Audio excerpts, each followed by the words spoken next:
CD7. One of my pals saw you in the paper, selling tomatoes outside Bryant and May, said you worked here. Imagine my surprise that you'd left Liverpool without even telling me. He was drawing her closer now, his knuckles bunching the fabric of her blouse. Which is funny, 'cause everyone else seemed to think you'd died in the bombings, but I knew better, see. Sour spittle flecked her face as he pushed the back of her head so that their noses touched. You and me are connected, soulmates until the end. The words fell like stones between them. He pulled back abruptly. We're going home, to Liverpool. A flicker of strength rose up inside her. This is my home now. A muscle jumped in his cheek. You are my wife, he said slowly, drawing out every syllable. You belong to me. She shook her head. Her defiance was enough. Pearl whimpered as his fist smashed into the side of her skull, felling her to the ground with one blow. Through double vision, she saw him reach for the yardstick, his attitude adjuster, he called it. She rolled into the fetal position, and it all came flooding back. Confusion, straining muscles, sobbing breath, a roaring in her head as he brought down the stick again and again on her prone body. That's for leaving, she heard him say dimly, as a searing pain streaked across her abdomen. The world was going dark and fuzzy now, and she waited for the merciful moment when unconsciousness would come. Suddenly he pulled back and howled in pain. Pearl opened her eyes, confused. Pip had his jaws clamped round his ankle. "Get this bloody mongrel off me!" he roared, pulling a blade from his pocket. "No," she rasped, struggling to sit up as he sliced the air around Pip's head. Then his hand locked round the dog's neck. She heard a whine as John's heavy boots smashed into Pip's rib-cage, caught the flash of steel as he pulled back his knife. Lurching to her feet, she threw herself at him. Her body made contact with his with a thud, and he fell, landing with a heavy, wet-sounding grunt, followed by the rushing of breath. For a moment there was perfect stillness as he lay sprawled on the damp earth. A look of profound surprise crossed his features, and a minute later a trickle of dark blood seeped from one nostril. Beneath his head protruded the prongs of Annie's discarded pitchfork. Pearl's cry elongated into the night air. Then the giant walls of the factory seemed to loom over her and buckle, as though the sky was caving in. Blackness. When Pearl came to her senses, she was sitting by the hearth in Elsie and Annie's, covered in a blanket. A glass of brandy had been pressed into her rigid hand. She was trembling violently. "Pip," she groaned, as a red-hot poker of pain seared through her ribs. "He's fine," Rose whispered, cradling the little dog in her arms. "What happened, Pearl?" Annie asked. "You turned up with Pip as white as a wedding." I can't really remember. Just that John, he found me. He was going to hurt Pip. He hit me with the attitude adjuster." Rose's eyes widened. "Who's John? And what's an attitude adjuster?"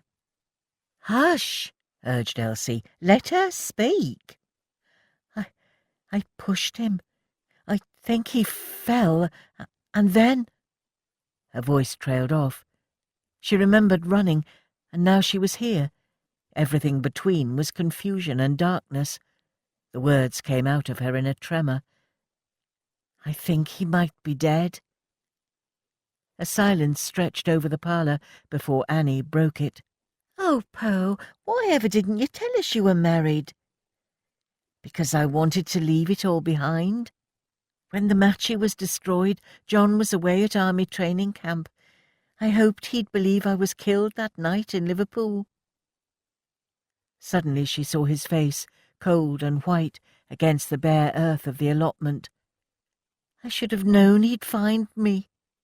Her mouth was a tight scarlet slash in the pale pallor of her face as the awful reality began to dawn on her. "What have I done?" she whispered. "I think the question is, what are we going to do?" Milly asked, looking tremulously around the group. Elsie took charge. "Annie and I will go back. Milly and Rose, you're to stay here and look after Pearl." "No," said Pearl, groaning as she struggled to her feet. "I'm coming. I have to see for myself." "Very well," said Elsie, and fetching her coat, she turned to a stricken-looking Rose and Milly. "Don't answer the door to anyone." It was approaching 10 p.m. by the time Annie, Pearl and Elsie made their way past the night guard, who fortunately Annie had kept sweet with extra tomatoes last summer. How she managed to stay so calm when she told him they'd forgotten to lock the tools away was beyond her. She'd only seen one dead body before, and that was a dismembered torso strewn amid the rubble of a bomb site after the first night's bombing. No face, no identity. How she hoped it was all a grotesque mistake, that Pearl had got it all wrong, that somehow John had picked himself up and even now was on his way back to Liverpool. But as they drew closer to the allotment, their breath ragged in the frozen night air, she saw the dark outline of a body slumped in the ditch she'd dug earlier. Annie swung her torch beam onto his face, and a cry seemed to burst out of her. It didn't look like the man she'd seen in the wedding photo. His face was like a waxwork, so still. The blood had frozen on his cheek. The pitchfork that she'd so casually discarded earlier appeared to be embedded into the back of his skull. His tongue lolled, pink and lifeless, from the side of his mouth. "Oh, my God!" she whispered, covering her eyes. Pearl whimpered, turned a queer greenish white, and ran to the gate of the allotment, where she threw up violently. Only Elsie remained calm, a look of resolute determination on her face. Annie drew a shaky breath, and when Pearl returned, she turned to her Nan. What'll we do? Ought we to call the police?" "No," said Elsie fiercely. "But he was attacking Pearl. He'd have killed Pip," Annie cried.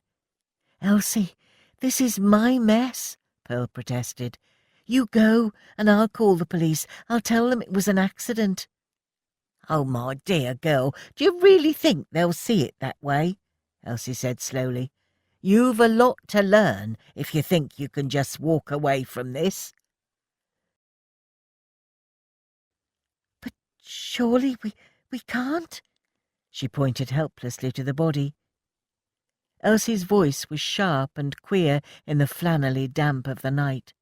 "You ran away from your marriage, led people to believe you were dead, and you expect people to believe it was an accident, without a single witness save for a dog to back you up?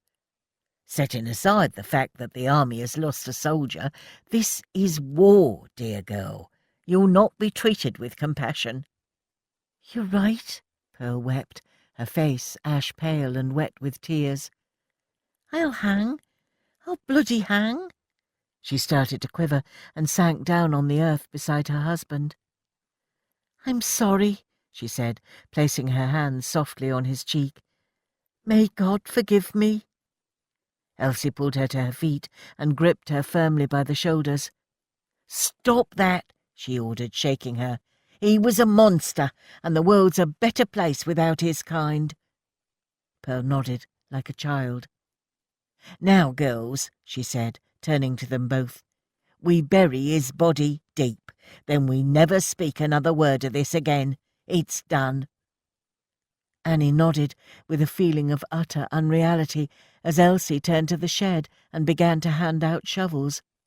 And there and then, with fog licking their faces, they began to dig. It could have been 10 minutes, it could have been an hour, but finally the grisly job was done. His body was buried in the yard allotment. Slap bang in the middle of the East End's oldest factory, John Brunt was consigned to his final resting place.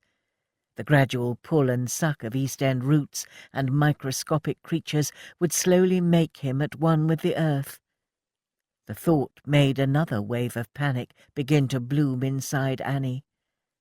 What had they done? Her head was swimming with exhaustion, and she was in a state of lassitude. It had been a night of cold, creeping despair, a night none of them would ever be able to erase from their minds. Annie drew Pearl into her arms as she began to sob like her heart had broken wide open. Elsie simply stood and stared at the freshly dug and covered ground. Over Pearl's quivering shoulder, Annie gazed at the elderly matriarch.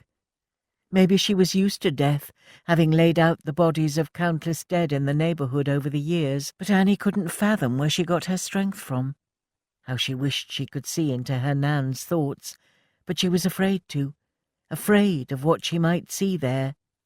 Thoughts, bleak and confused, swirled through her mind as they traipsed from the allotment, earth ingrained beneath their fingernails. Over the next 3 days, Pearl smelt and saw death everywhere. It was in the lorries full of bones heading to the soap factory, in the clammy stench of the whalebone factory. It hung like a dreadful reminder over everything, clinging to her hair and her skin.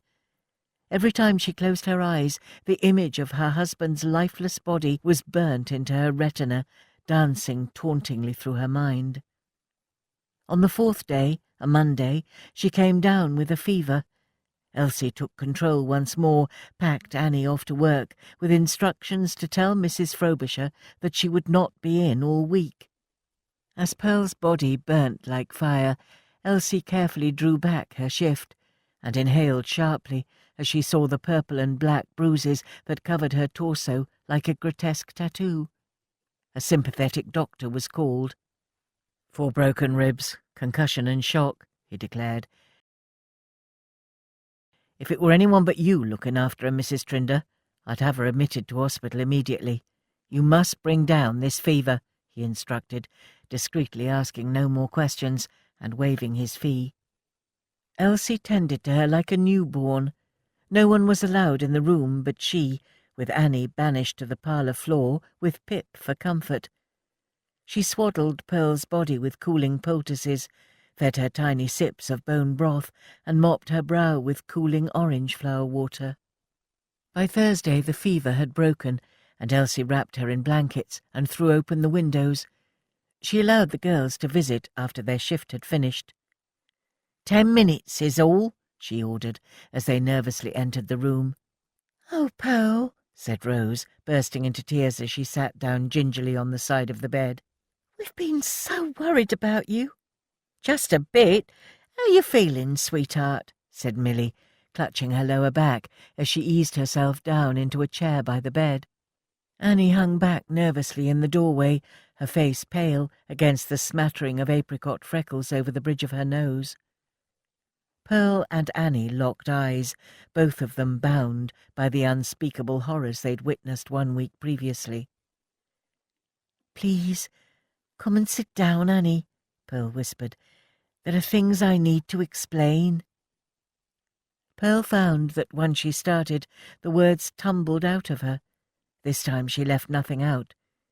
She told them the real reason she'd fled her home. She described the brutality she suffered at her husband's hands and his sadistic mind games in unflinching terms. "I knew there was more than you were letting on," said Milly, shaking her head.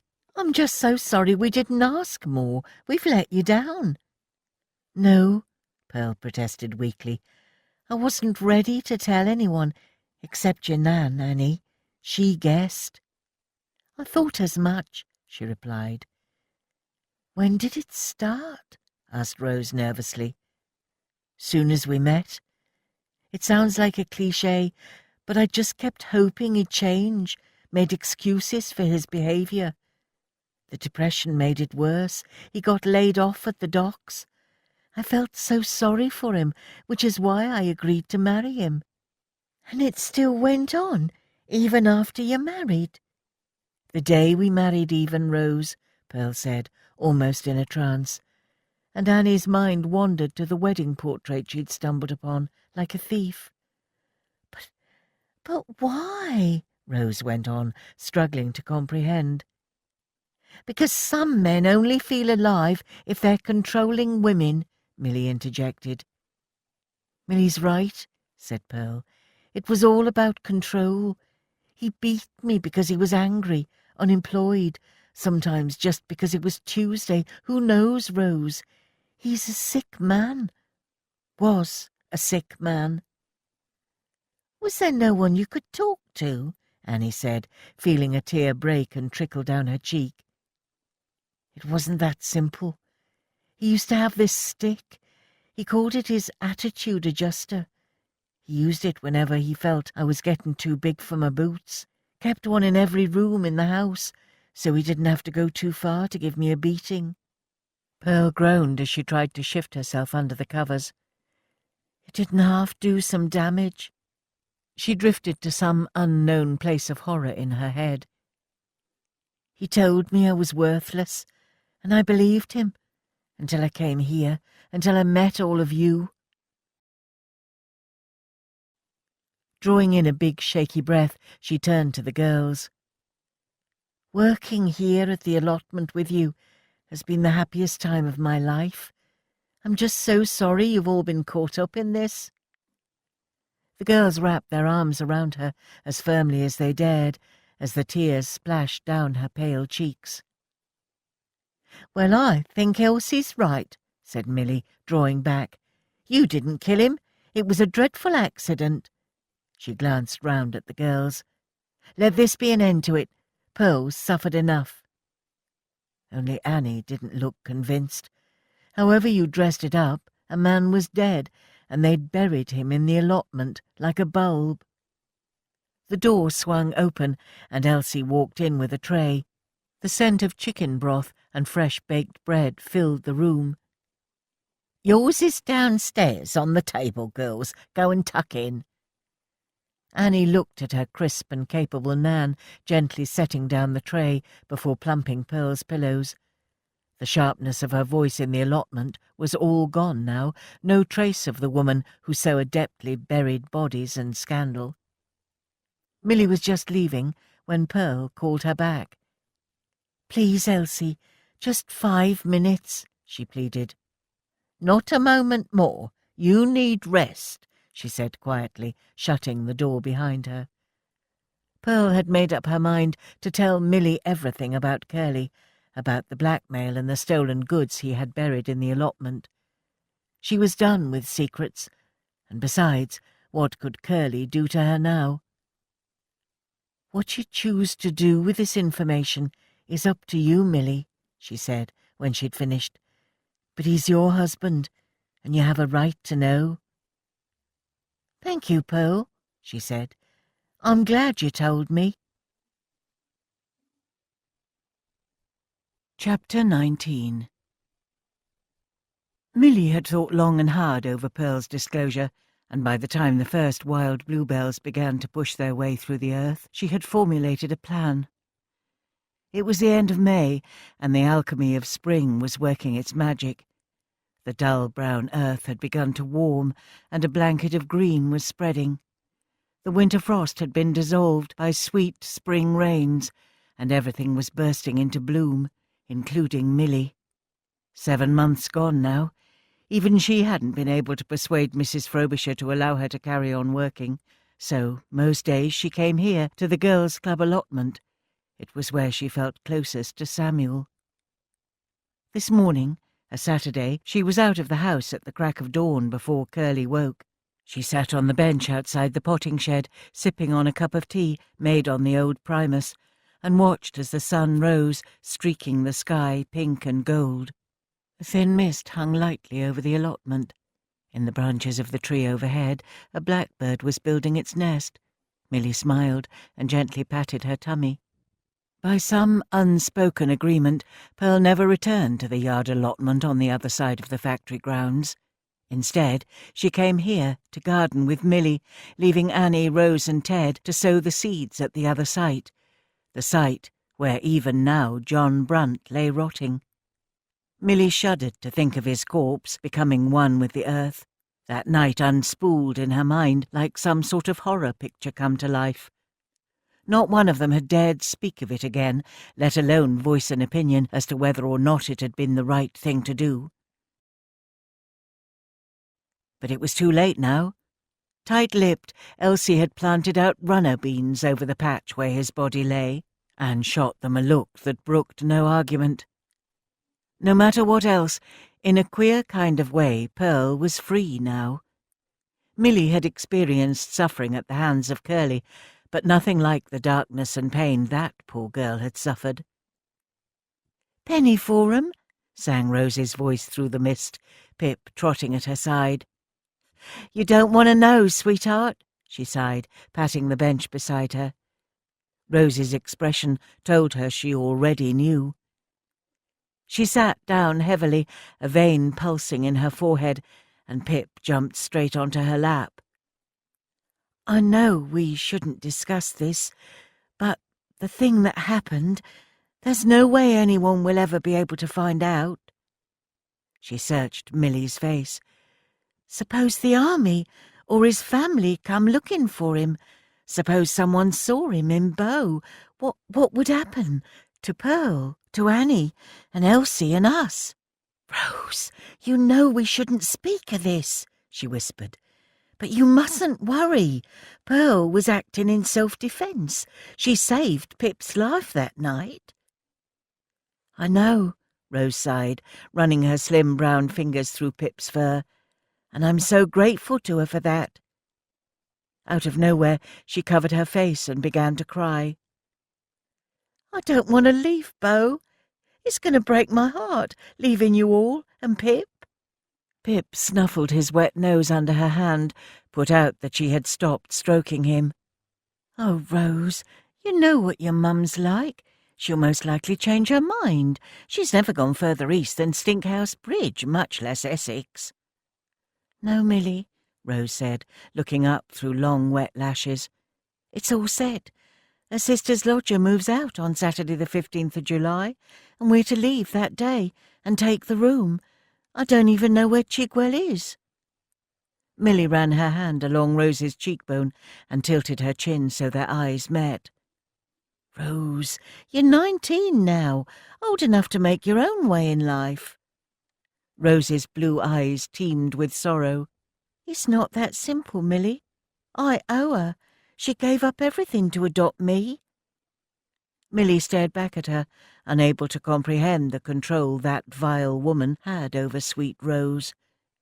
Just then the hooter blasted out, calling the neighbourhood to work.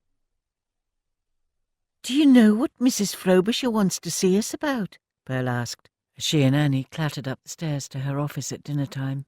"Search me," Annie shrugged. The welfare superintendent cut straight to the chase. "Girls, I had the chief inspector here this morning."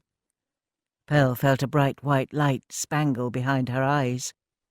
"Why?" stuttered Annie. "Are we in some sort of trouble?" "Don't look so guilty, girls. He's visiting all the factories this morning, warning us all to be on our guard." "Why?" "Seems like the crime wave that Bow has been experiencing is on the rise. Weekly bag snatches down Trisp Street Market, pickpockets down the Roman, and last night the box factory next door was broken into. It's reached unprecedented levels, and with the Queen's visit fast approaching, we've all been warned to be on our guard." "Right," said Annie, swallowing hard. "The night guard tells me you came down to the allotment late one night in February, Annie and Pearl. Something about forgetting to lock up tools?" Both girls nodded bleakly. "Please may I remind you to be vigilant. Her Majesty's visit is 2 weeks today. The allotments are looking splendid, thanks to all your hard work, and I should hate for anything to put a stain on the visit." "Of course," Annie mumbled. "Are you quite well?" Mrs. Frobisher asked, gazing quizzically at Pearl. "You haven't been yourself since that terrible fever." "I'm fine." "You're terribly pale. I think you could use a dose of extra malt and cod-liver oil," she said, rising and reaching up to her medicine cabinet. "No, really, But the medicine was placed in front of her. She drank, shuddering as the slimy liquid slid down her throat. Her Majesty will visit the yard allotment first, before a tour of the factory, then luncheon with the chairman. Pearl coughed, choking on the medicine. Why the yard allotment? She blustered. The girls' club allotment is far prettier, and we have the chickens there. True, but the yard allotment is next to the factory, so not as far for the royal party to walk, and the picture opportunities are better there. Plus the runner beans are doing splendidly, and we should like to show them off, oughtn't we, girls? Pearl and Annie nodded in shock. Off you go then, girls, and remember, keep your eyes open for any suspicious activity. Outside, it was all Pearl could do to keep herself upright. Annie, she hissed. Don't talk, just keep walking, she muttered, striding down the corridor at great speed. Pearl caught up with her at the end of the corridor and spun her round. I can't do this, she whispered. I don't think I can keep this up. But you have to, Annie said helplessly. It'll all be fine. You'll see. In silence, they both stared out of the window. There, from the corner of the office block, they looked down directly over the yard allotment. It had rained recently, but now the sun had come out. The ground was almost steaming as fresh green runner bean shoots curled their way out of the warm, damp earth. Above them rose a column of speckled butterflies dancing in the sunlight. The rotten stench of comfrey herb masked a more unsavoury odour. They know he's there, Pearl whispered, her face as white as a bone. How long before everyone else does? Annie bit her lip, speechless with fear. Over the next fortnight, the anticipation over the royal visit reached a fever pitch. Beau was crawling with police, and every employee of Poplar Council was out in force cleaning the curbsides and sprucing up the borough. I don't know why they bother. That'll only get painted over again, Milly sniffed, as she and Annie paused outside Bow Church and watched as two workmen scrubbed the red paint off the bronze statue of William Gladstone. Why can't they take us as they find us? There is a war on. Yeah, but it's not that simple, is it, Milly? Annie replied. It's about having pride in your neighbourhood, putting your best face on in spite of your troubles. You, more than anyone, should get that, she grinned, turning to look at her old friend. Ah, Milly laughed, rubbing her back. Look at the state of me. Ankles like bleeding barrage balloons. Just as well Samuel ain't round to see the state of me. It was gallows humour, and they both knew it. I'm proud of you, Annie said, tweaking Milly's chin. I know how much you miss him. Well, I won't have time to soon, when this little one puts in an appearance. She winced. He must have legs as long as Samuel, 'cause he ain't half kicking about. Can we walk? Milly had taken to meeting the girls every day when they clocked off their shift for a stroll in the early evening sunshine. Annie's disapproval over her decision to pass the baby off as Curly's had not been mentioned again. Somehow, in light of what had happened, it had paled into insignificance. They strolled up the Bow Road in the direction of Poplar Town Hall and Assembly Rooms. The impressive gleaming white Art Deco building, finished before the outbreak of war, emerged out of the evening smog like a cruise ship. Milly was proud of her neighbourhood and its radical roots. Beyond the town hall lay Bow Police Station, where the suffragettes were beaten and held on remand before being sent to Holloway.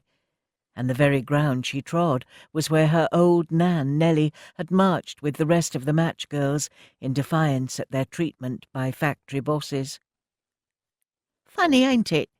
Each generation of women fights its own war, she mused. And when you think about it, the reason is always the same.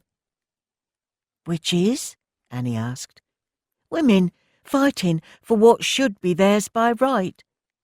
Angry tears pooled in her eyes. Like poor Pearl, she had a right to safety, didn't she? Hey, soothed Annie, don't be getting yourself all upset now. She reached out and tried to hug Milly to her, But a second later she was nearly knocked off her feet by the figure of a man sprinting past. "Watch yourself," he snarled as he flew past. "Stop him! Stop him!" bellowed a red-faced man puffing after him. The girls watched, helpless, as the man shot past them, rounding the corner down Fairfield Road and out of sight.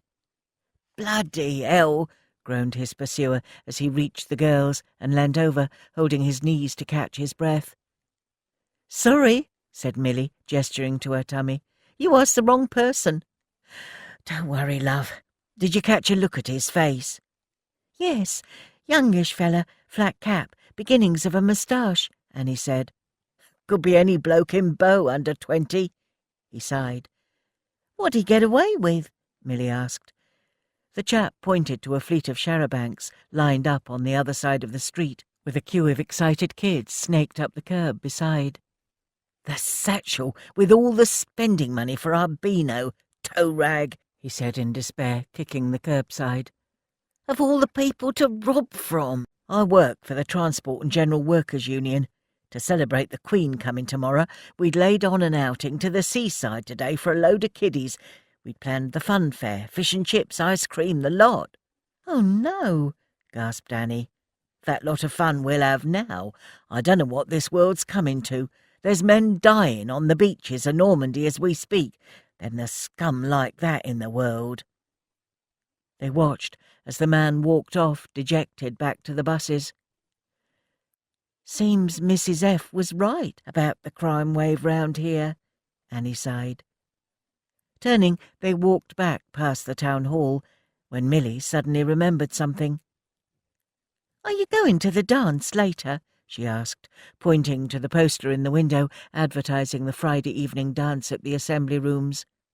"No, don't think so," Annie replied. "I'm going to head to the allotment, make sure everything's perfect for tomorrow." "Oh, please come," Milly begged. "Curly's insisting we go. He wants to show me off, and I couldn't stand it without you. Please." "Is it right? You know, what with Pearl and everything?" Annie asked. "She's in all sorts of states over tomorrow." "We have to continue life as normal, don't we?" Annie shrugged. Milly was having her dead lover's baby, and Pearl's husband was buried in the allotment. What the hell was normal anymore? Looking around the fancy interior of the Assembly Rooms, with its Moroccan leather chairs and walnut furniture, Annie secretly wished she hadn't agreed to come to the dance.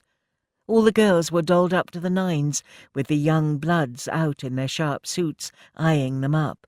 She'd far rather have been back at the allotment. Excitement was humming as the band struck up, and hordes of young couples took to the sprung floor. "Right, I've done my bit," said Milly, returning from the bar, where she'd been chatting with Curly and his friends. "He'll be propping up the bar now until he's unconscious." Annie glanced over to where Curly held court. He used the whole room like some tribal proving ground, slapping backs and receiving associates. Having his pregnant wife there was a feather in his cap. Annie realized with a jolt how much she loathed what he stood for. 3 days ago, Allied troops had launched a massive invasion off the coast of Normandy. The papers were full of it, fine men being shot down in their prime to end this seemingly endless war. Then there was Curly and his kind. Milly deserved better. She looked ravishing this evening in an ice-blue gown, which set off the colour of her eyes. "You look beautiful, Milly," said Rose admiringly. "You really do," agreed Pearl. "Behave," she laughed. "I look like the iceberg that brought down the Titanic." The girls were still laughing when Milly spotted William walking near their table. "Cooey, William," she called. "Don't you look smart?" William paused, looked their way, and shifted uneasily. "What's tugging you? Ain't you going to come and say hello?" Milly asked. Sorry, I'm just leaving," he stuttered. Then he was off, weaving through the crowds and out the door. "What's biting him?" Rose asked. "Bit peculiar," Annie murmured. "Come to think of it, we ain't seen him round the allotment lately either, have we?" Milly said. "Not since that night." Her voice trailed off. You know what? I'm not in the mood for tonight, Pearl said, draining her drink and getting to her feet. Oh, don't go, Rose urged.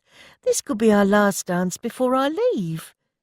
Sorry, Rose, but I shouldn't be here. It's not right. Then she too was gone, rushing for the door.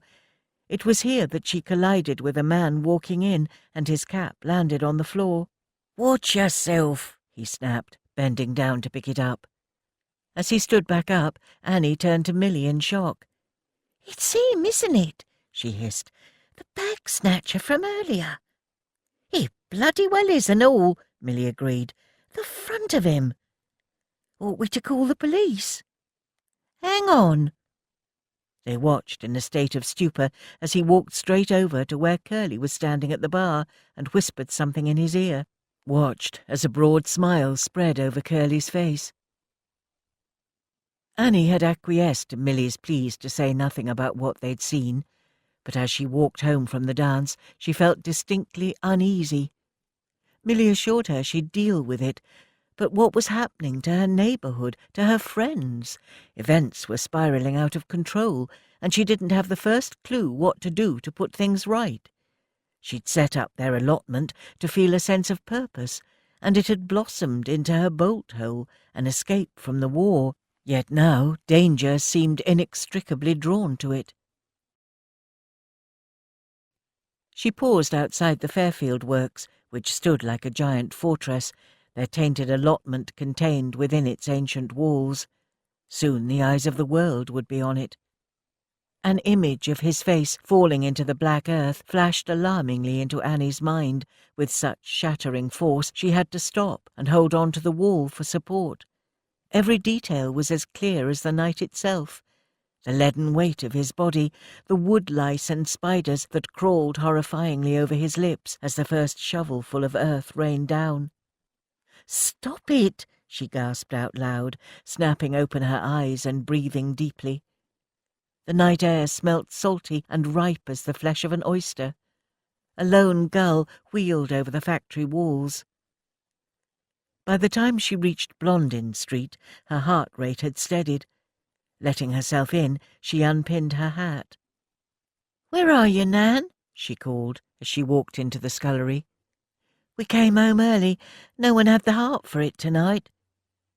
Her words trailed off as her Nan glanced up sharply. She was washing her hands in a bowl of soapy water in the sink.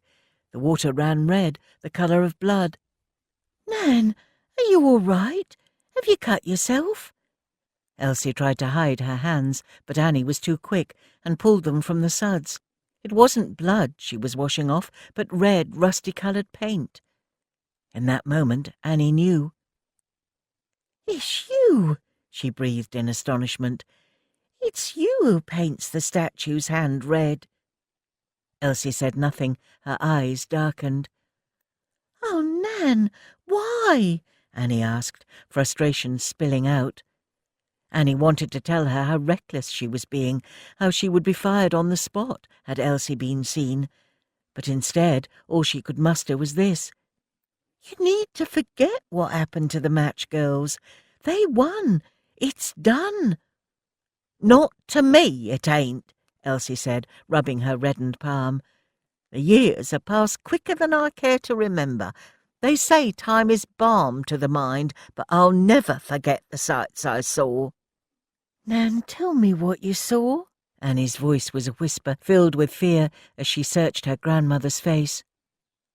A pulse beat, very briefly, very fast, in the papery lid of her eye. "I can't, dear. I can't." Elsie reached over and kissed her, her soft, downy cheek brushing Annie's. She smelt of cinnamon and sunlight soap mixed with the metallic tang of paint. "But I know this. Everything I do for my family." Chapter 20. The day of the Queen's visit dawned, hot, blustery, and belching ripe smells. To Pearl, it felt as if every factory over the Stinkhouse Bridge was competing for Her Majesty's attention. The smell of sugar, oil, and rotted bones hung like soup in the air, sharpening her senses. Pearl had scarcely slept a wink last night, and now the moment was here, she felt like she was an actress playing out a role. Her Majesty was inching closer, with a small army of officials from the Ministry of Agriculture and factory bosses in her wake, the press close behind. Every kid in Bow was clinging to the top of the factory walls to get a closer look. Secretaries and factory girls hung out of the windows up above, waving Union Jack flags in a state of febrile excitement. Even the birds looked as though they'd swooped down for a closer look. The girls were lined up by the side of the allotment, next to where the runner beans had grown like wildfire.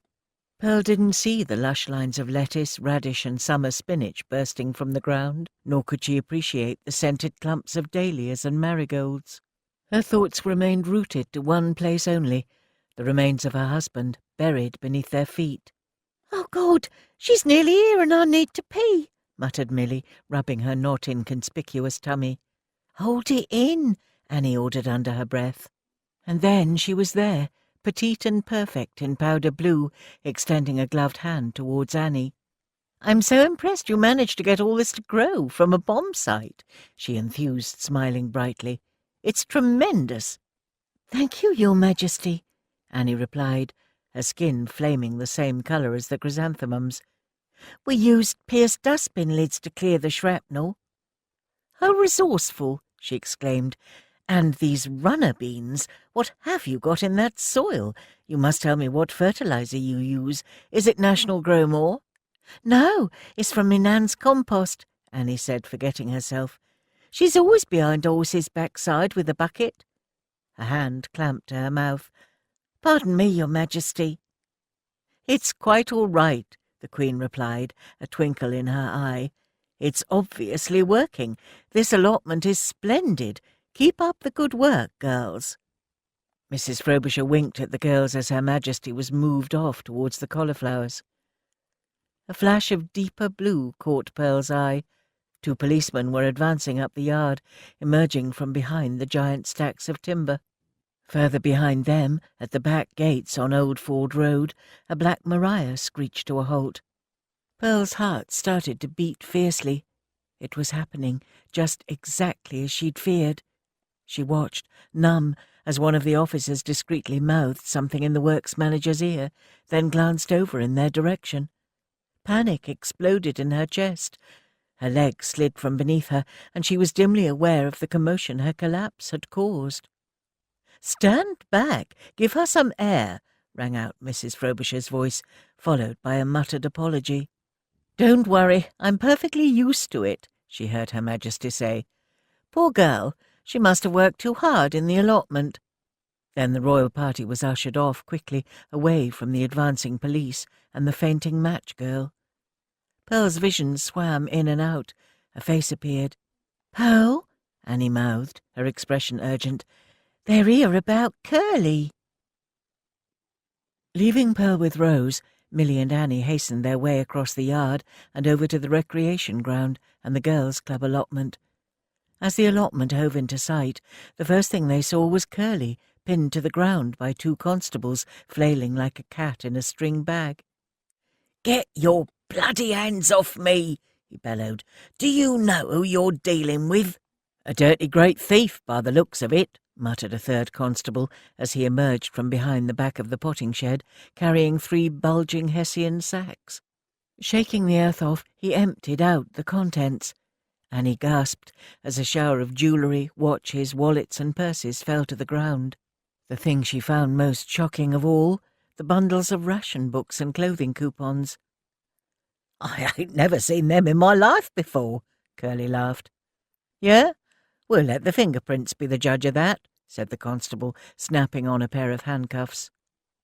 "You know they've introduced life sentences as a deterrent against this sort of thing," Milly remarked casually. "After all, there's men dying for our country as we speak." Curly whipped his head round, his chin covered in earth and drool. "What the—" Turning and smiling sweetly to the arresting constable, she handed him a set of keys. "This one's to his lock-up, and this one's to his club. You should find plenty of items of interest. Isn't that what you fellas call them?" Curly's eyes were full of a primal defensive anger as he was hauled off the ground, and for a moment Milly almost felt sorry for him. "You bitch!" he yelled, lashing out wildly at her with his boot. "You bloody narc bitch! You always said you was going places, Curly. With any luck. Prison." "You silly little cow," he sneered, shaking his head. "We could have gone places, you and me. Instead you want to stay a low-life working-class match girl." "Exactly," she screamed, finally losing her cool. "I'm the class that works. It's work what's made me respectable. What work have you ever done in your life?" He spat hard at her feet before being hauled off in a cloud of curses and flailing limbs. Milly sat down heavily on the bench outside the potting shed, and Annie realised she was trembling. "Milly? Why didn't you tell me?" she gasped, sinking down beside her. "Because it was my problem to sort," she shrugged, rubbing her tummy and breathing in gulps of warm, sooty air. "I've been planning this for a while, but I had to wait for the right time to carry it out. Soon as I realised last night Curly was involved in that bag snatch, I knew the time had come." Her eyes shone fiercely. "I'm sick of being the victim in this marriage. If Samuel taught me anything, it's to fight for what you believe in." She could have told Annie more, of course, about the dawn visit to his club, how she withdrew £200 from his desk and packaged it up before posting it through the letterbox of the Transport and General Workers Union marked Seaside Spending Money, or about the anonymous call to the police telling them to be at the allotment by 1 p.m, how she then persuaded Curly to meet her at the allotment so that he could take her out shopping for baby clothes. But she'd had a busy morning and was tired, so instead she turned to Annie and smiled. "Put a kettle on, me tongue's hanging out." The certificate of merit arrived 3 weeks after the Queen's visit. It was a handsome thing, which Mrs. Frobisher had thoughtfully framed. "You don't look very excited, girls," she said, as she pushed it across her desk one Saturday dinner time. "He's smashing," Annie lied. For what did it really matter? She didn't need a certificate to tell her the worth of her allotments. The inspector from the Ministry of Agriculture was most impressed with what he saw this time, Mrs. Frobisher went on. Annie smiled weakly at the girls. Funny how he'd failed them when they only had an outbreak of blight, not a body in the ground. "And of course the chairman is thrilled with how the Queen's visit went." She leant forward conspiratorially. "I rather think he wishes it was his idea to turn those bomb sites into allotments." "But it was Annie's," Rose loyally pointed out. "Exactly, Rose," Mrs. Frobisher smiled, "which is why we want to give Annie more responsibility." She leant back, eyes twinkling. "The chairman has decided to turn over the old tennis courts to you girls, the entire plot, to cultivate as you see fit. It's an enormous gesture of the faith he has in you." "Blimey," Annie breathed. Her mind was already roaming the possibilities, rabbits, more chickens, goats even, when Mrs. Frobisher dropped the bomb. "I'm afraid we will need the yard allotment back, though. The works manager needs that space to store more logs in, and as it's closest to the sawmill—" "Don't look so worried, Annie. I will personally oversee the uprooting of every single plant and bulb to ensure everything safely survives the transferal. Anything that comes out of the ground will be treated with great care." "When?" Annie managed. "As you know, on Friday the 14th of July the factory will close at noon for 1 week's annual holiday. If you have no other plans, perhaps you could make a start then. The diggers will be coming in when the factory reopens for business." Annie nodded and felt the walls close in. 2 weeks away. "Goodness, Pearl, dear, why are you crying?" Mrs. Frobisher asked, astonished. "It's over," Pearl said emphatically. "I'm going to the police." The girls sat in silence round the flames of a bonfire at the girls' club allotment later that evening, and let the repercussions of her vow take hold. The sun was sinking, and the sky looked like it was on fire, the water tower bracketed with orange and gold. "They'll find his body, and I'm not about to stand by and let you all take the blame," she vowed, eyes as dark as the bottom of the canal. "I'll go to the police, but I'll say I buried him by myself." "Do you think they'll believe you?" Milly asked. "They'll have no choice," she said shakily, looking around before settling her gaze on Elsie. "I shan't say otherwise. All you were doing was trying to protect me. I'm not about to turn over the only people who've shown me such kindness." She prodded the bonfire with a stick, showering vermilion sparks into the dusk. "The best I can hope for is a prison sentence, but maybe I deserve it." Rose burst into tears and buried her head in Pip's fur. "How can you say that? He beat you for years. He would have killed you. It was just a wretched accident." "Maybe," Pearl sighed, "but in a way it's a relief. As long as he's down there, I'll never really be free." No one spoke. They just listened to Rose weeping as the old ground beneath their feet seemed to groan and tick as the earth cooled. The rank smell of the river rushed over their faces in the cooling breeze. No one smelt the summer jasmine curling round the potting shed. No one heard the figures of two men emerging out of the gloom of the recreation ground. No one except Pip, who leapt from Rose's lap, barking. "You better put that bonfire out. Warden'll be along in a bit." "Ted?" Annie gasped, whirling round. Elsie's head snapped up. "How much did you hear?" she demanded. "Everything. But don't worry," he soothed, holding both hands up. "I'm here to help." "How? How can you possibly help?" Elsie demanded angrily. "'Cause I have someone with me who saw everything." Gently he drew the figure of a younger man out of the darkness and edged him closer to the light of the flames. "William?" Pearl gasped, eyes wide. "This young man's been in bits," Ted said, gripping him supportively by the shoulders. "Don't be cross with him. I knew something was up, and I got it out of him." "I'm so sorry, Pearl," he cried, twisting his cap between his fingers. "I came back that night to see if I could have a second crack at persuading you to go to the pictures, and that's when I saw you and him. At first I thought you were kissing. Then he punched you. Fists first, then this horrible big stick. He kept on and on lashing you. I thought he was going to kill you, and I wanted to help. Believe me, I did, Pearl." He started to cry, and Ted gripped him so tight it was as if he was holding the lad up. "I was too scared. I should have fought him off. I'm ashamed of myself." He wiped his eyes angrily, but tears cascaded down his pale cheeks. To hear this young man, barely out of short trousers and tormented by the dreadful events, was too much. Annie wanted to go to him, but Pearl beat her to it. "Oh, William," she cried, cradling his face gently. "What could you have done?" I was about to run, fetch the police," he admitted. "Only then Pip started attacking him. God, he was jibbed. I thought he was about to stick a knife in him, and then you pushed him. He fell. There was a crack, and then—" "He died," Pearl finished. "But it was an accident," William insisted. "Any fool could have seen that. You never meant to kill him. If he hadn't died that night, you would have. Or Pip." "Why didn't you say anything, lad?"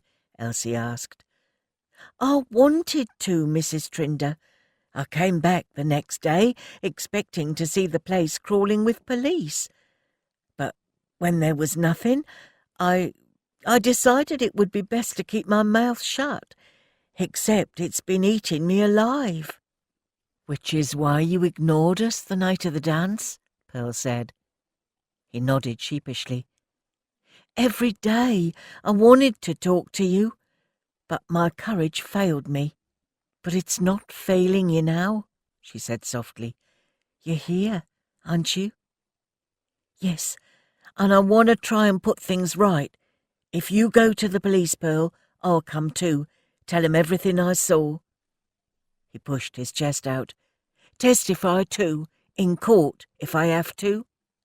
"I think the lad's very brave to admit what he saw that night," Ted said, casting a long glance at Elsie. "Yes, he is," Pearl agreed. "I'd already made my mind up, but now I'm certain." "Can I just ask one thing, love?" Elsie said, suddenly looking very old and very weary. "Anything else?" Pearl replied. "Will you wait until Rose leaves before you go to the police? It's only 2 weeks away. Let her get safely to the countryside." Elsie sighed and closed her eyes. "There'll be blood on the moon if Maureen finds out." Pearl nodded. "Of course." And with that the group stared round at each other, stunned into silence by the enormity of what was to come.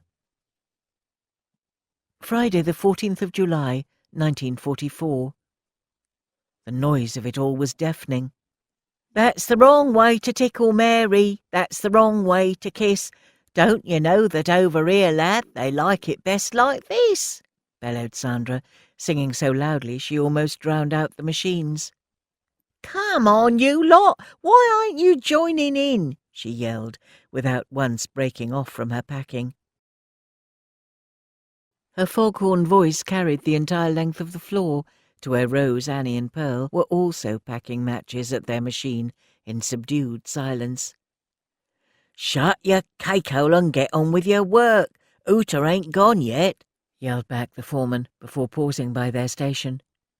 "You all right, girls? Thought you'd be D-mob happy by now." "Just tired, boss," Annie replied, pressing down on a matchbox before moving on to the next.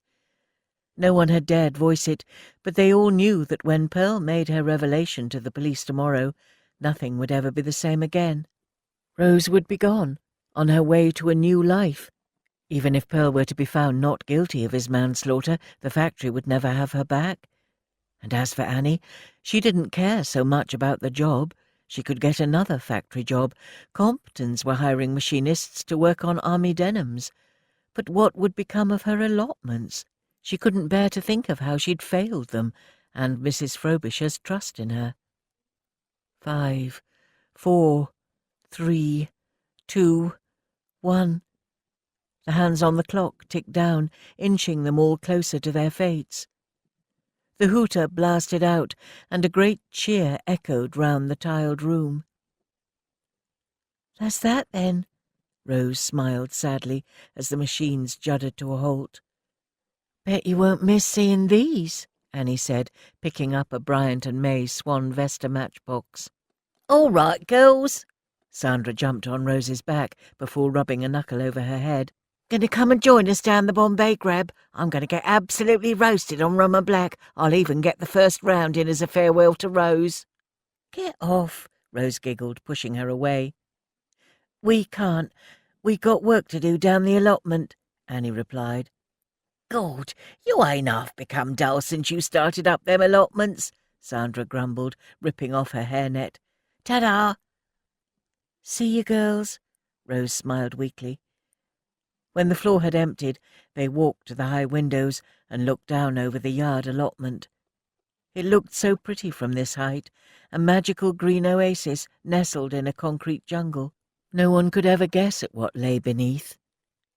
With a scorch, Annie realized how much she would miss it, the companionable silence as they worked along to the Dig to Victory broadcasts, the thrill of seeing the first shoots push through the ground, even the aching back. Creating this garden had changed her. How could she go back to the narrow life now? And how were they supposed to dismantle it, bulb by bulb, bone by bone? Chapter 21. Saturday the 15th of July 1944 would go down in Rose's mind as the day she left number 20 Blondin Street forever. She gazed around the cold, empty room with a feeling of unreality. What little they had already been sent on ahead to Essex in packing boxes. Strange how their lodgings looked and felt no different empty. She had been raised in these rooms, a whole childhood spent under the same patched roof, with a woman who, despite adopting her, didn't seem to have a shred of maternal love in her body. Perhaps that was uncharitable. Maybe leaving the East End was exactly what Maureen needed. There had been the depression, the Blitz, losing her job, and now these pilotless rockets had started dropping out of the sky. Life had been one long test for Maureen Riley. Sighing, Rose picked up a birch broom and decided to give the old place one last sweep through, vowing as she worked to try to understand her adopted mother better. "Why are you bothering with that?" Maureen's accusatory tone tore through the empty room. "Just trying to make it nice for the next tenant." "There's a difference between scratching your arse and tearing the skin off," she snapped, taking the broom out of her hand. "Save your energy for the journey. Train leaves at 6:30 p.m. "Can I go to the allotment and say goodbye to the girls?" "Very well, but don't think about trying to smuggle that dog with you, and don't be late. I'm going for a lie down before we leave. I can feel one of my heads coming on." Rose watched her mother's mouth fix into a sour grimace as she stomped off to her bedroom. Outside, it was a perfect drowsy summer afternoon, and sunshine bathed the cobbles liquid gold. Washing gently flapped from lines, and all the mothers of the street were out on their doorsteps, shelling peas into their apron laps and chewing the cud. Could these women talk, and how? With an ache, Rose realized how much she would miss the smells and sounds of Blondin Street. At the factory, Rose gave a start as she walked through the back gate. With the factory closed, there wasn't a soul about, apart from Ted and his crew on practice manoeuvres. "Hello, love. They're all up at the allotment," he called to her across the empty yard. With no clatter of machinery from the sawmill or rumble of steam tractors, it was eerily silent. It might be 100 years ago, with bonnet-wearing crinoline workers crossing the yard. A smell of history wrapped itself around Rose. Freshly felled logs, sap and wood smoke clung to the ancient bricks. The queer feeling of desolation continued as she arrived at the allotment. The girls were sitting on a bench, sipping tea in silence. The ground had been stripped of every plant, and the earth below lay naked, tangled roots exposed. All that remained on the plot were the runner beans, arching into the cloudless sky like a macabre signpost to what lay beneath. Pip bounded over, tail going 19 to the dozen. "Here she is," Milly said, smiling up as Rose approached. "We thought Maureen might have kidnapped you before you could come and say goodbye." "Don't be daft," Rose said, with a heroic attempt at a smile as she bent down and scooped Pip into her arms. The tears were on her before she could stop them as Pip wriggled and licked her face. "What am I going to do without you?" she said, burying her face in his fur, broken-hearted. "Me and Nan will take good care of him, Rose, I promise," Annie vowed. "So, this is it then," Pearl said, rising to her feet and dusting the earth off her palms. Rose choked back a sob and threw her arms around her, inhaling as she felt the sharpness of her ribs. Pearl had lost so much weight, even her wrists were stick-thin. The unfairness of it all cut deep. She'd already endured years of suffering, and now her future looked set to be the same. "I'll be back, Pearl, whatever happens," she promised. "Thanks, Rose. I don't regret coming here," she wept. "I'd never have met you girls otherwise." "Oh, stop it, you lot," Milly said, pulling out her handkerchief. "Now you've set me off." Soon all 4 girls were wrapped in a group hug, a tangle of limbs and broken hearts. The future lay ahead, unformed and utterly terrifying. The only thing that made any sense was this moment and the strength of their friendship. At their feet, Pip tipped his head back and began to howl into the sky. "We know how you feel, boy," Milly said, pulling away and rubbing her lower back. "It's rubbish, is what it is." Rose stilled and looked at Pip. He broke off from his fearful howling to gaze at them, his brown eyes wide and urgent. Wheeling round, he barked once, twice, and then began to howl again. "Rose, what's wrong with Pip?" Annie asked slowly. A strong gust of wind sent an old sack gusting up the yard, and the leaves of the runner beans trembled. Then came the scent of something queer and sour in their nostrils. Burning? Sulphur? No, it was not like any factory fumes Rose had ever smelt. Panic crawled up her spine. Where had she last seen Pip behave like that? The oxygen seemed to leach from the air, and her head began to spin. Looking up into the cloudless blue sky, it hit her. "Girls! Doodlebug!" All three craned their necks and scanned the horizon over the factory roof. "I can't see nothing," Milly puzzled. "Believe me, 4 weeks ago, when that rocket hit Grove Road, he was just the same." All four stood rooted to the spot, frozen in indecision. A distant throbbing sound seemed to rise up from the bowels of the earth. "Run!" Annie yelled. "Where?" Milly screamed, clutching her tummy. "The trenches, in the tennis court," Annie said, and taking Milly's arms, they began their stumbled race to safety. "I can't see anything," Milly puffed, as she half ran, half staggered, clutching her back. "This is bloody ridiculous in my condition." At the end of the yard she stopped and clung to the gate. "I feel peculiar." The blood roared in Rose's ears. "Milly, you have to run." "You go on," she said, and groaning she bent double. "We ain't leaving you here. Shift your backside," Annie shouted, and grabbing her by the arm she wrenched her up the road. They rounded the corner into the recreation ground, and it was then that they saw it. 2 black specks on the horizon, like 2 tiny birds. The speed was astonishing. Within moments, Rose could make out a trail of brilliant flame forking from their tails.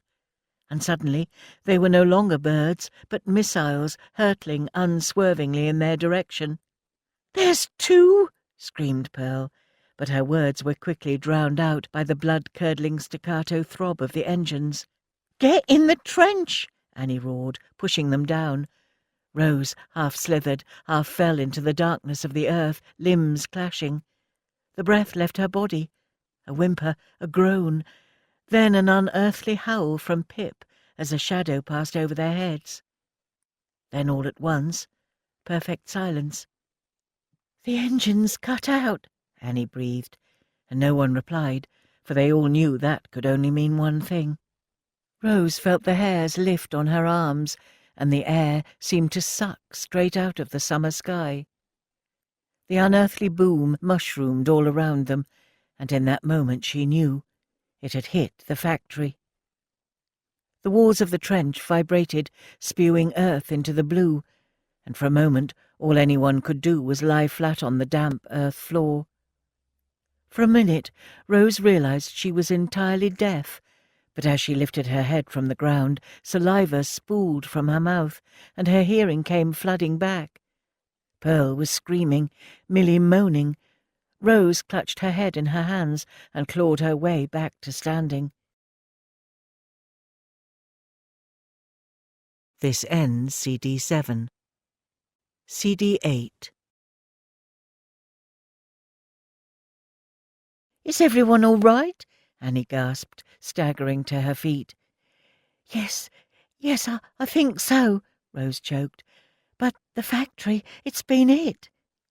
"Ted!" Annie paled. "He was in the yard with the fireman." "Quick, we got to get over there," yelled Pearl.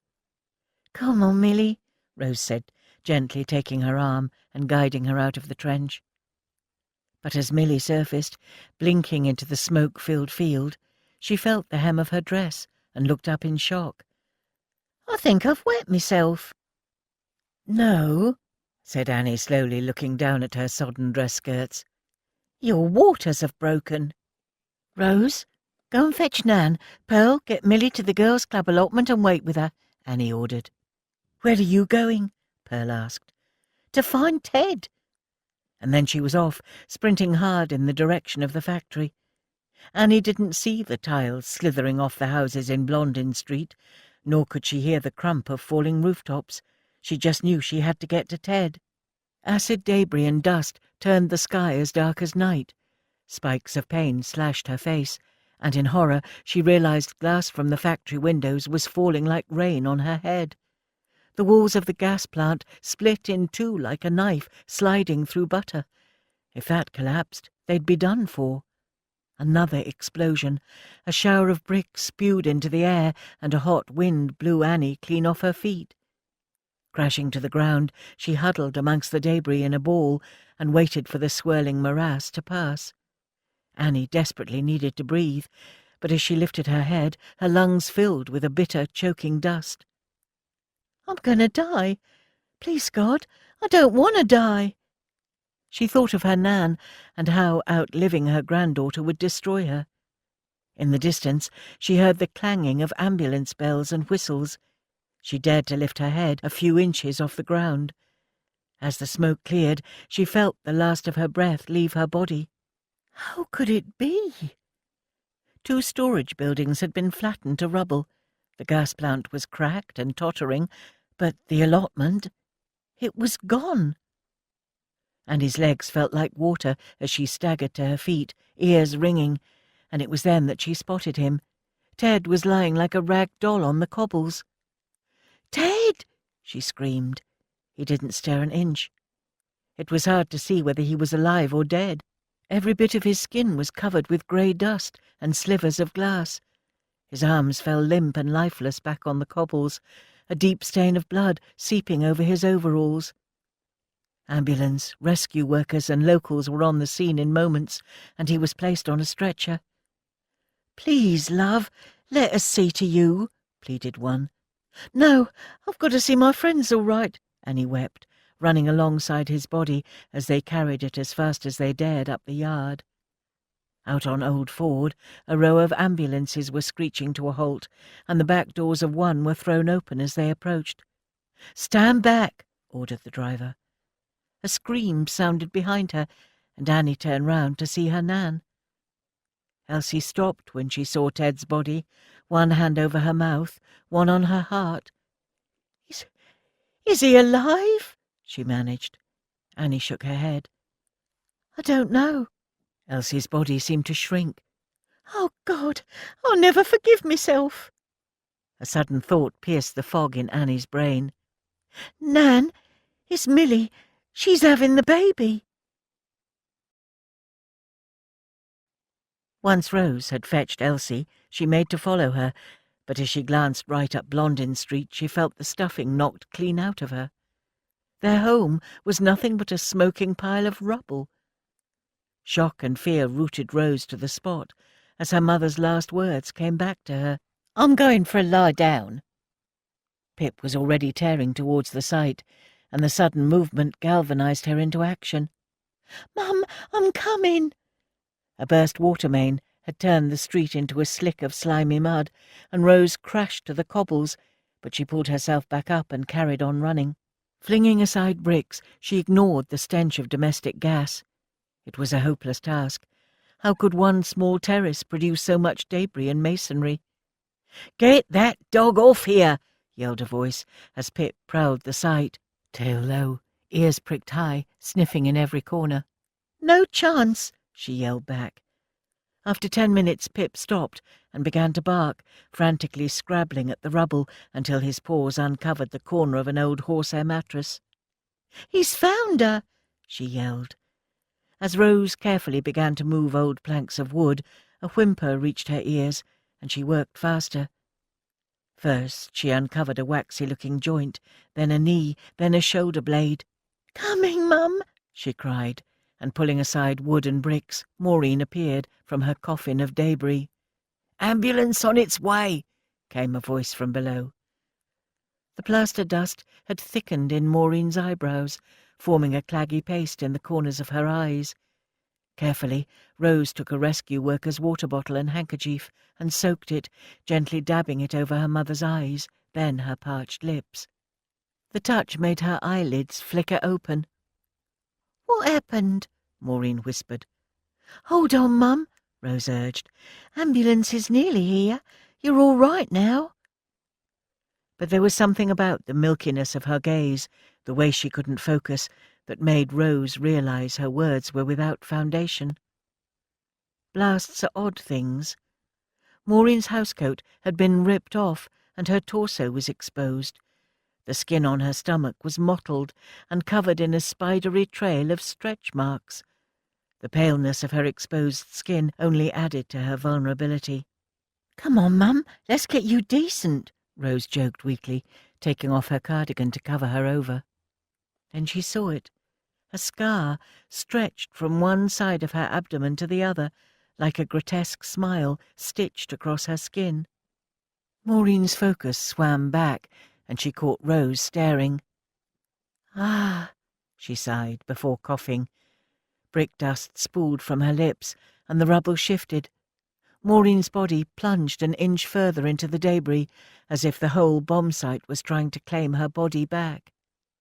"Hurry up!" Rose screamed at the rescue workers. Maureen's tongue darted in and out of her mouth, her lips so caked in plaster dust Rose had to moisten them 3 times before she could understand what she was trying to say. "What a thing I did!" Her eyes flickered closed. Her lips mumbled in no prayer Rose had ever heard before. The ambulance bumped up the pitted road containing the body of Maureen Riley, and Rose watched it turn the corner in shock. As it slid away, Annie came running behind. "She's gone," Rose said flatly, scooping down to pick up Pip. "Don't say that," Annie cried, her red hair silver-grey with dust. "You don't know that?" But she did. A cold sweat soaked her back as she stared up at the detritus of poverty and pain that had once been her home. "Millie?" she murmured, turning back to look at Annie. "A baby girl, born 10 minutes ago." Annie wept, biting her bottom lip as tears coursed tracks down the dust on her cheeks. "And Ted?" I don't know. He's in hospital now," she gasped, her breath coming in catches. "The rocket missed the factory and landed in the yard, 50 yards from where he was working. And Rose, the yard allotment, it's gone." Chapter 22. And it was, too, completely evaporated, a giant hole in the ground, with no trace of a thing or a body left behind. Rose had stopped in at the factory on her way back from the hospital the next day to see for herself. Setting down her paper bag, she stared over the still smoking crater in a mixture of shock and fear, unsure of what might remain. But there truly was nothing to see. Yesterday's blue skies had been replaced with a fine ghostly rain shrouding the bomb crater in mist. The remains of the rocket had already been removed by the army, and the ground tumbled into the fire-scorched, bottomless hole. All around her was a hive of activity. Every able-bodied factory worker that hadn't gone away for the holidays had been called in, and was busy clearing the tons of glass and dirt under the supervision of a team of engineers. "I'm sorry about your mum, Rose," Sandra called out as she traipsed past. "I hope she didn't suffer." Rose shook her head, too numb to answer. She hadn't, according to the doctor she'd just seen up at the London in Whitechapel. She died of a massive heart attack in the ambulance, a blessing apparently, as she was sure to have died of her injuries, having taken the full force of the broken chimney stack. Rose was grateful for that at least. But as she stared down into the pit, her thoughts seemed to spiral downwards too. The suddenness of Maureen's death meant that she would never get the answers that eluded her. Worse still, her death had opened up yet more questions. She thought of all the bitten-down rages, the dark and uneasy sleeps tormented by her past, and her flesh shrank. Rose picked up the bag at her feet, which the hospital mortician had given her, containing Maureen's belongings. She had left the earth with not much more than she had when she entered it, save for a pair of battered boots and a set of dentures. "I didn't even know she wore false teeth," she'd said in shock to the mortician. Perhaps she'd been ashamed, had been his reply. But instantly it had made her wonder what else had her mother covered over. Rose had been about to leave when, as an afterthought, she turned to him. "Was it you who laid out the body?" To this he had nodded. "The scar across her stomach. What is that?" "Why, a caesarean scar, of course," had come the shattering reply. In Blondin Street, Rose pushed open the door and walked softly up the passage. Setting down the paper bag, she looked through the doorway to the parlour in a sort of awed silence. Milly was sitting by the fire in an easy chair, feeding her daughter, with the girls and Elsie sat round her. The new mum looked exhausted. Her blonde hair was flattened to her head, her ankles were swollen, and thick blue veins smothered her engorged breasts. She'd never looked so happy or radiant, Rose realised. Milly looked up. "Rose, darling, you're back," she exclaimed. "Come and sit down and meet Marigold." "Oh, Milly, she's impossibly beautiful," she said, taking in the soft peachy fuzz of hair and the tiny curling eyelashes that swept over her cheeks. "And you look like a natural." "Who'd have thought it?" Milly joked. "What a start to life, though, eh?" Annie said, getting up to fetch Milly a glass of water. "Born in an allotment. She'd better be green-fingered." "Like her dad," Milly said, softly kissing Marigold's head. "I'm so sorry about Maureen. How are you?" Pearl asked as she sat down next to her. "I'm all right," Rose lied, unable to take her eyes from Marigold's face. "I stopped in at the yard on the way back from the hospital. Have you seen?" "Me and Annie just went to look," said Pearl, clearly still stunned at the turn of events. I don't know what to think, or do now for that matter." "Well, I know what I think," Elsie remarked, shaking her head as she looked round at them all. "It's God's way." "Divine intervention, you mean?" Pearl replied. "I'm not sure about that." "Pearl, you can't seriously still be considering going to the police, can you?" Milly cried, and Marigold jolted. "Sorry," she said, lowering her voice and gently soothing her daughter. "But I'm with Elsie on this. What that man did to you was unspeakably wicked, and now you've been given another chance." "Perhaps you're right," Pearl said. "I just need time to take it all in." The question rushed out of Rose, taking even her by surprise. "Elsie, did you know that Maureen had given birth?" she asked, wrenching her gaze away from the baby. The question had been brooding in her mind since she left the hospital. Elsie looked up sharply. "What do you mean?" "The mortician at the hospital, he told me she'd had a caesarean, and yet she told me she'd never given birth. Why would she lie?" Elsie stared down at the floor, and when she looked up, Rose felt afraid. "What else has she lied about?" she stammered. "Is my mum, my real mum that is, really dead?" Elsie let out her breath in a single great sigh. "There's a story I must tell you, dear girl, but first I need to tell it to Annie." And then she was standing, reaching for her coat. "Nan? Come on, we're going to the hospital." "Why?" "To see Ted." They found Ted at the furthest end of a ward crowded with the injured from the second rocket which had struck over in Stepney. It was nothing short of a miracle that the doodlebug, which had landed in the yard at Bryant and May, had done so when the factory was closed for the annual holiday.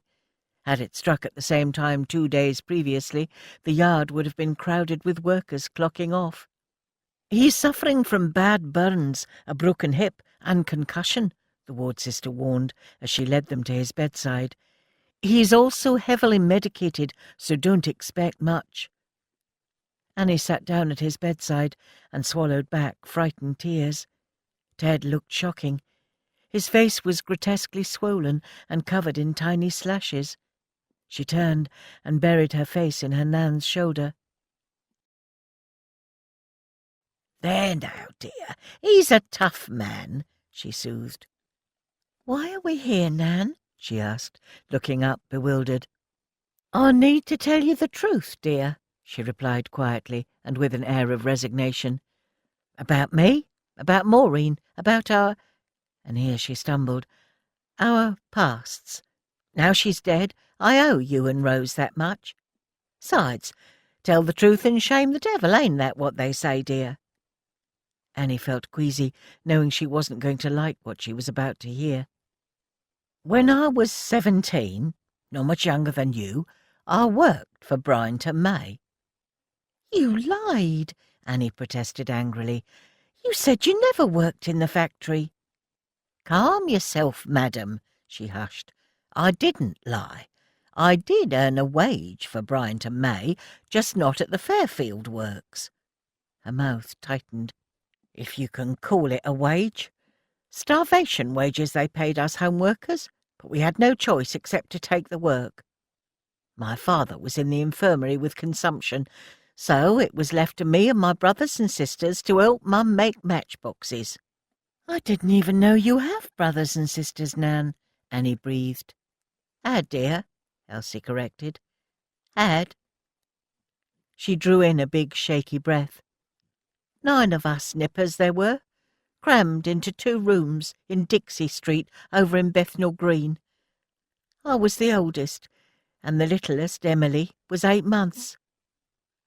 A flicker of a smile softened her face. "We had a special bond, she and I, but I loved them all dearly." What were their names, Nan?" "Eliza was 15, Mary 12, Alfred 10, Beatrice 9, John 7, Margaret 5, and Marie 3, she said, without missing a beat. "It wasn't a childhood for us. We worked all hours, making matchboxes just to scratch a living. I still feel like I do it in my sleep." Her eyes flickered closed, and her hands moved rhythmically over her dress skirts. Annie recognised the movement. It was the same one she did, day in, day out. "It was my job to go to Bryant and May to fetch the chip and paper. I used to take Emily's pram, 3-mile round trip before I'd even started work. There I'd join the queue with the rest of the children." "Children? Making matchboxes? Really?" Annie queried. Elsie shot her a look that brooked no argument. "Then 16 hours of the same old in a dirty, dilapidated room," she went on. "You have machines now, of course, but back then all we had was our bare hands. 2 measly pennies for every 2 gross boxes made, and even then when I took the finished boxes back, Bryant and May deducted money for paste and string. It broke my mother's heart to see her children sweating for pennies." Annie was taken aback at the dark hatred she saw in her grandmother's eyes. "Those bastards got rich off our childhoods. It was 1897, and the world was waking up to workers' rights. But us home workers were the forgotten people. We were the lowest of the low, least in society's eyes." "Hang on, Nan," Annie gasped. "That was 9 years after the match girls' strike. They won all sorts of improvements in wages and conditions." "And their victory came with a bitter edge," Elsie murmured. "The bosses were so humiliated at being forced to back down. Do you think any of those improvements came the way of the forgotten home worker?" Annie shook her head. "So you talk of staff welfare, of concern for the worker.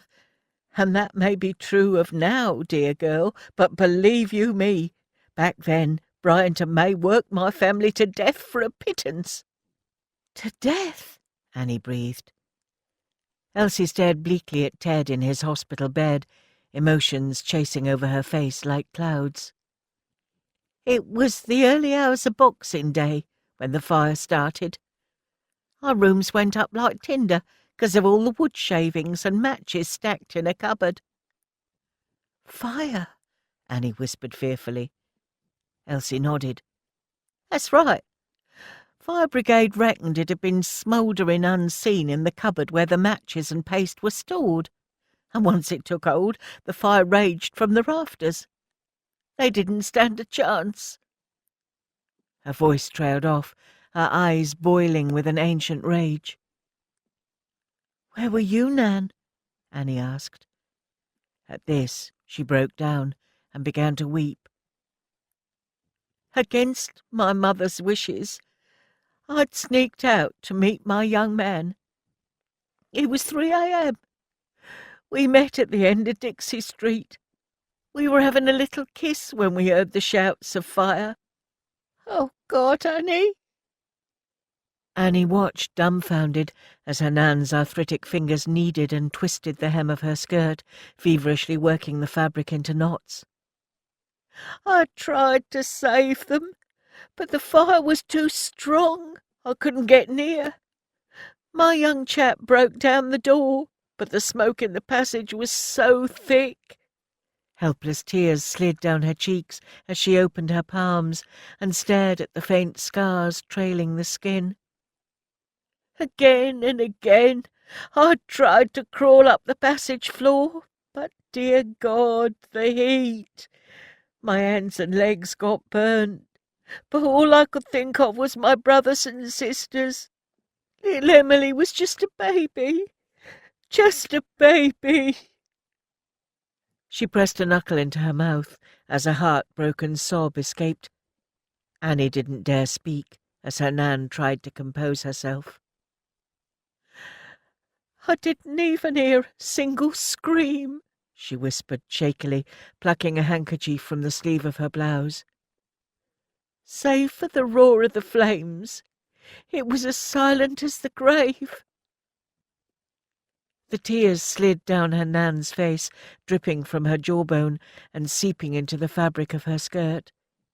She made no effort to brush them away. "I had enough tears for 100 years, she said in an awful kind of whisper. Annie was speechless with horror. "Where were the fire brigade?" she managed eventually. Elsie stared at the floor as if searching for the fallen threads of her story. She shuddered, collecting her thoughts once more. "John, our neighbour, he went off to raise the alarm, but the fog was so thick that night he had difficulty finding the post. 10 minutes had passed by the time he had guided them back. By the time they'd got it under control, there was no question of there being survivors. They tried to stop me, of course, but all the king's horses couldn't have held me back." "Oh, Nan," Annie cried, trembling. "What did you see?" "There wasn't much left to see," she admitted. "Mum and 2 bodies on the bedstead, 3 under the bed, and the rest huddled in a group by the fireside, blackened beyond recognition. Their bodies were so charred there was no way to tell who was who, except for Emily." Elsie squeezed her eyes closed. "Her little body was untouched by flames. She'd suffocated, with not a mark on her." "How?" Annie gasped. "Because my mother had shielded her in her arms. Amongst such gruesome sights, her face was pink and untouched. Every time I close my eyes, I see my baby sister's face." The image roared through Annie's mind so intensely that for a moment she too felt as if she might be suffocating. "It was felt best that my father was not to be told in his delicate condition. Not that it mattered. He must have felt it somehow, for he died the very next day. My whole family gone in the space of 1 night, and I was to blame." "You can't really think that, Nan," Annie choked. "Can't I?" she said sharply. "You're telling me if I hadn't sneaked out, I couldn't have helped my mother to get them out? I was her eldest child. I failed her." She shook her head despairingly. "I've tried to wash their blood off my hands for the past 47 years. But I must hold myself accountable. as must Brian and May. Annie's mind flickered to the red-handed statue near the factory, and then to the night of the fire, when her Nan was struck dumb with fear in the face of those leaping flames. And suddenly so much made sense. The visceral truth was so much worse than she could ever have imagined. "The funeral caused quite a spectacle in the East End," she went on. "Thousands lined the streets to watch all those coffins pass by. And do you know what stopped my family being buried in a pauper's grave?" Annie shook her head. "The generosity of all those East Enders who donated their hard-earned pennies and farthings. A tragedy on such a scale moves hearts and unties purse strings, you see, my dear." She laughed suddenly, a hollow, painful sound that echoed up the hospital ward. "History doesn't recount whether Bryant and May made a donation, but as they didn't pay us a living wage, I doubt whether they'd offer anything in death." Annie reached out from the edge of the hospital bed and held her grandmother in her arms, wishing she could ease the old woman's impossible suffering, soothe away the years of pain and guilt. But she knew this would not be possible. Some wounds could never be cauterized. "So where does Maureen come into all this?" she asked as she broke away. "The fire was so notorious. I just wanted to escape. My chap proposed right in the middle of a hospital ward where I was being treated for my burns. He wanted us to move to Kent and start afresh. But I didn't deserve second chances, so as soon as I was discharged, I left him. I started using my middle name of Elsie instead of Polly." Here she paused, stumbling on her grief. I buried that girl along with my family. Over the years, I papered over the wounds, reinvented myself, you could say. In time, I met your grandfather and got a job in a rag factory down Cable Street. I was a grafter, too," she added proudly. "Worked my way up to being forelady. I remember that day in 1924 when Maureen came to the factory, like it were yesterday. She begged me for a job.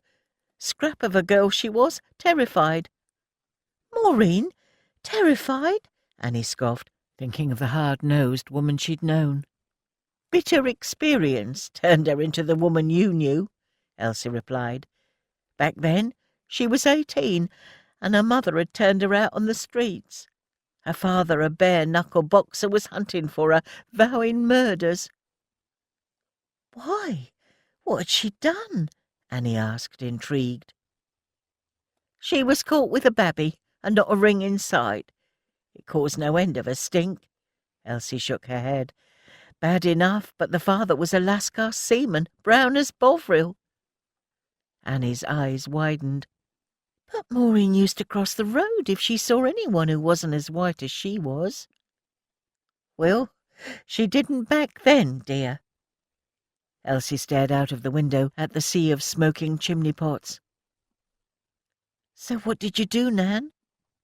"What could I do?" she replied, wrenching her gaze from the window. "Turn her away? No, dear. I gave her a job, found her lodgings and the way out of her scandal." "But why? Why take her under your wing like that?" murmured Annie, who already knew the answer. "Because, dear girl, I saw something in her that I recognized," Elsie replied. "Fear, guilt, shame, call it what you like. She was as lost and scared as I had been at the same age. I had to win her trust, mind you, so I told her about the fire and my part in it all." She shrugged. "After that, we were bound by our secrets." "So what happened to the baby?" Annie asked. "Why, nothing, dear. Rose was born, and when Maureen brought her home to lodgings next door to ours in Blondin Street, we told the neighbours she'd adopted her." "Maureen was Rose's real mum," Annie cried. "But that's preposterous." "It's more common than you might think, dear," Elsie replied wearily. When women get caught out, they have to resort to alternatives. Annie's head was reeling. Alternatives? Like Millie pretending Curly was the father? Like burying a body? Elsie's decisions suddenly made sense in light of her brutal past, but did it make them right? "Don't be so judgmental, dear," Elsie remarked, reading her thoughts. "Don't judge Maureen, or women like her, until you've walked a mile in their shoes. At least she didn't get rid of her, or give her up." But she made life a living hell for poor Rose." Elsie exhaled deeply. "Sadly, Maureen's shame turned to poison. It wasn't Rose she was angry with, it was herself. And in her own way, all she wanted was to protect Rose from the shame she'd experienced, keep her on the straight and narrow." "In a straitjacket, more like," Annie scoffed. "She did what she did out of love," Elsie insisted. Annie sat in silence, digesting what all this meant for Rose, for her, for the future, when Elsie reached over and gently tucked back a lock of her red hair. "So, now you know my story." Annie's head was spinning, but there was a fragment of the story as yet untold. No, I don't, Nan," she blurted. "The boy you were with the night of the fire, what happened to him?" Elsie shifted creakily, looked to where Ted lay in his hospital bed, almost forgotten in the unfolding drama of her tale. A sudden flush infused her bloodless cheeks, and to Annie's astonishment her aged face was transformed by love. Every feature softened as if a great weight had come off her heart. "Dear girl, I couldn't believe it when I first saw him in the yard at the allotment," she replied. "My heart fair flew into bits.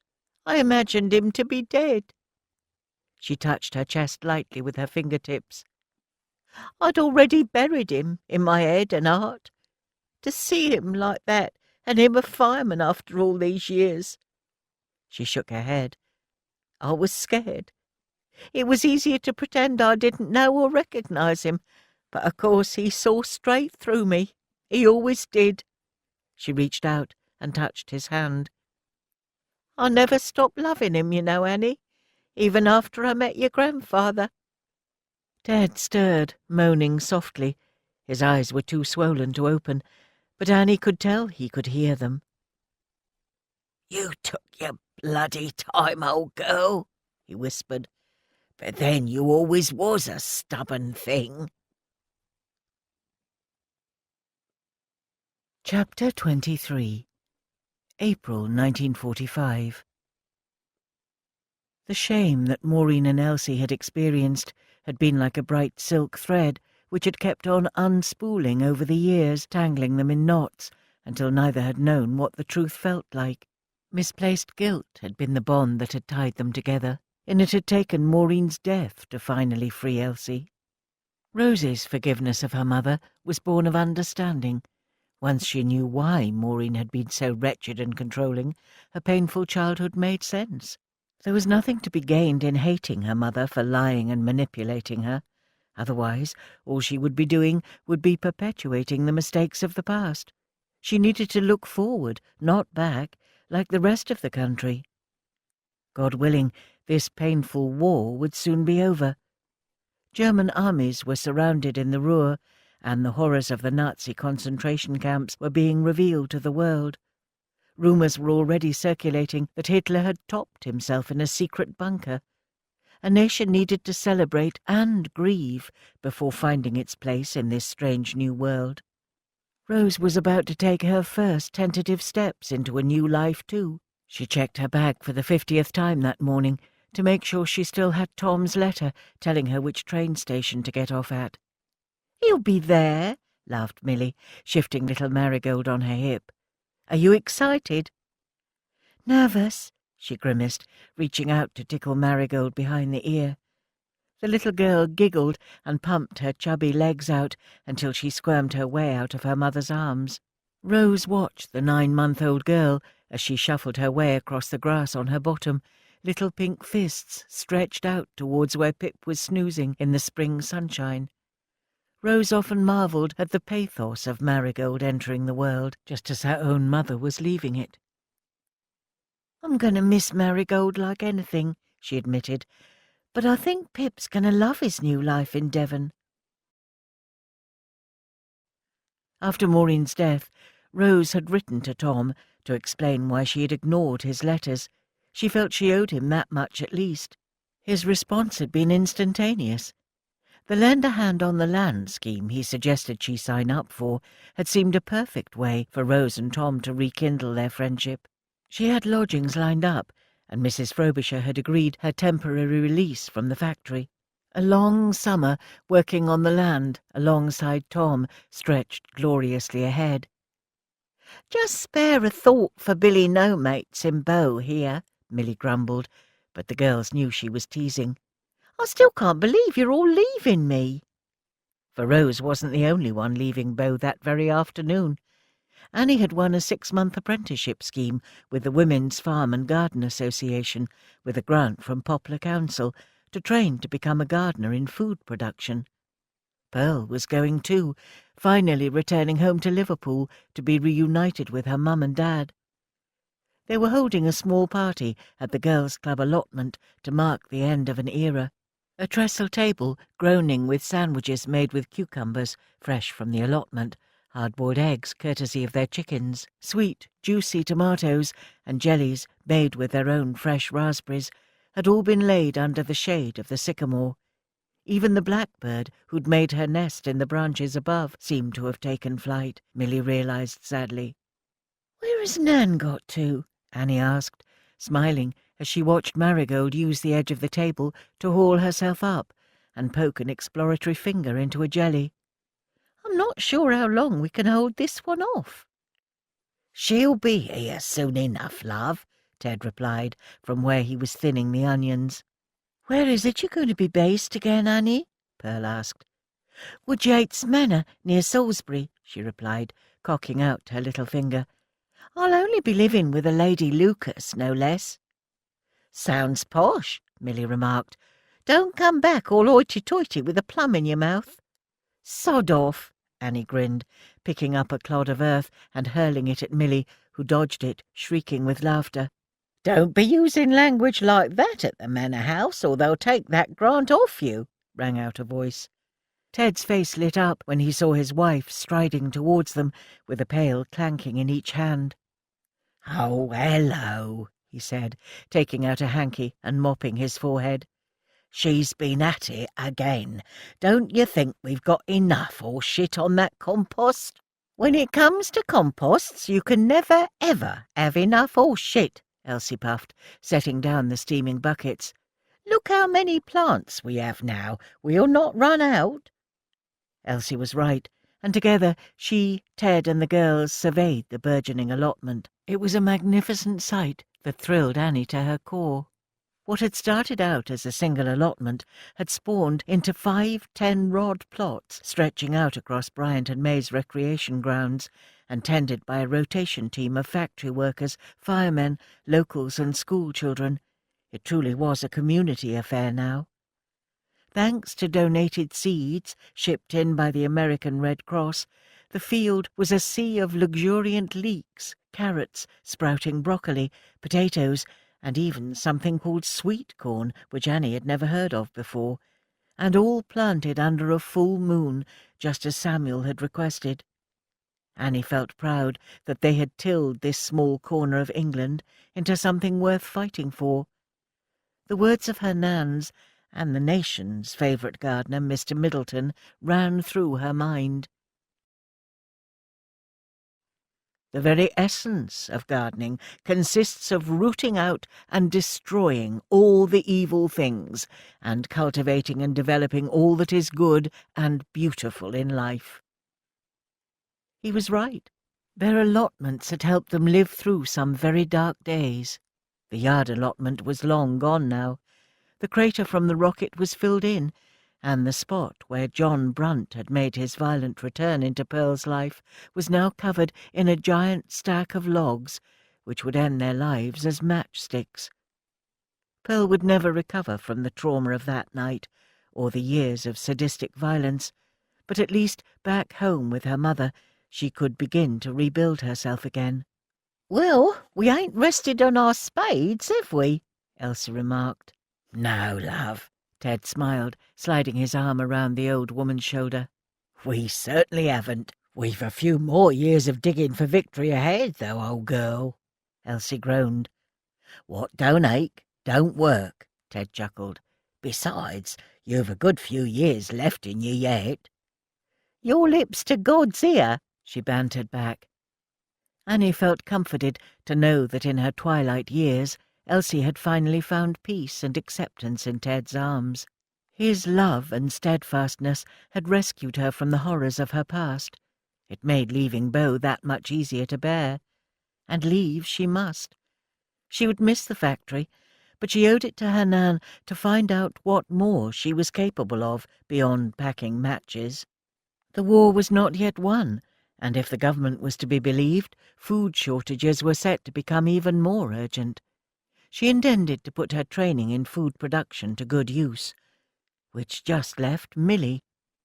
"What are you going to do after we go, Milly?"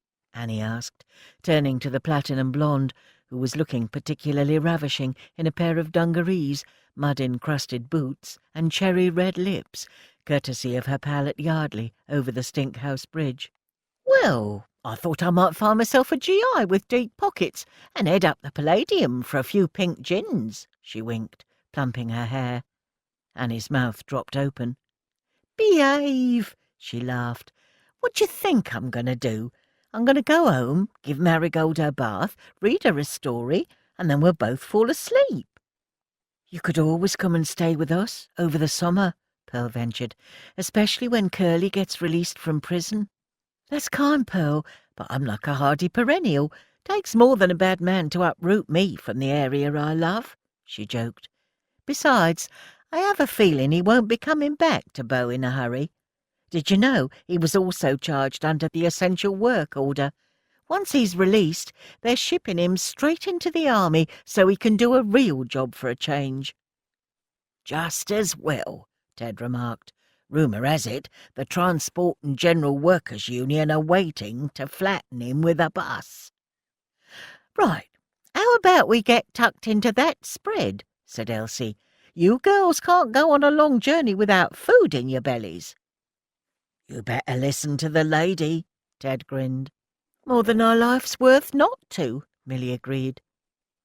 Under the shadow of the giant smoking factory, and surrounded by nature's harvest, the girls sat down to eat. As Annie took her place at the table, it struck her that the full cycle of human experience had played out in their wartime allotment. Birth, death, and renewal, in life as it was in nature. After staying behind to clear up the tea and lock up the potting shed, Milly looked at her daughter's jelly-smeared face and chuckled. "Look at you grubby little mite. Shall we go home?" Scooping Marigold into her arms, she nuzzled the top of her head, savouring the warm, biscuity smell of her, before tucking her into her pram and pushing her out through the factory gates. The nights were worst. That was when her loneliness and grief sliced the sharpest. Samuel would have made the most devoted father. One day she would tell Marigold about the golden-haired man who flew 20-ton bombers, but who only knew true happiness in the garden. She carried the ache of his sudden death permanently, constantly suppressing the anger that at times felt like it might swallow her whole.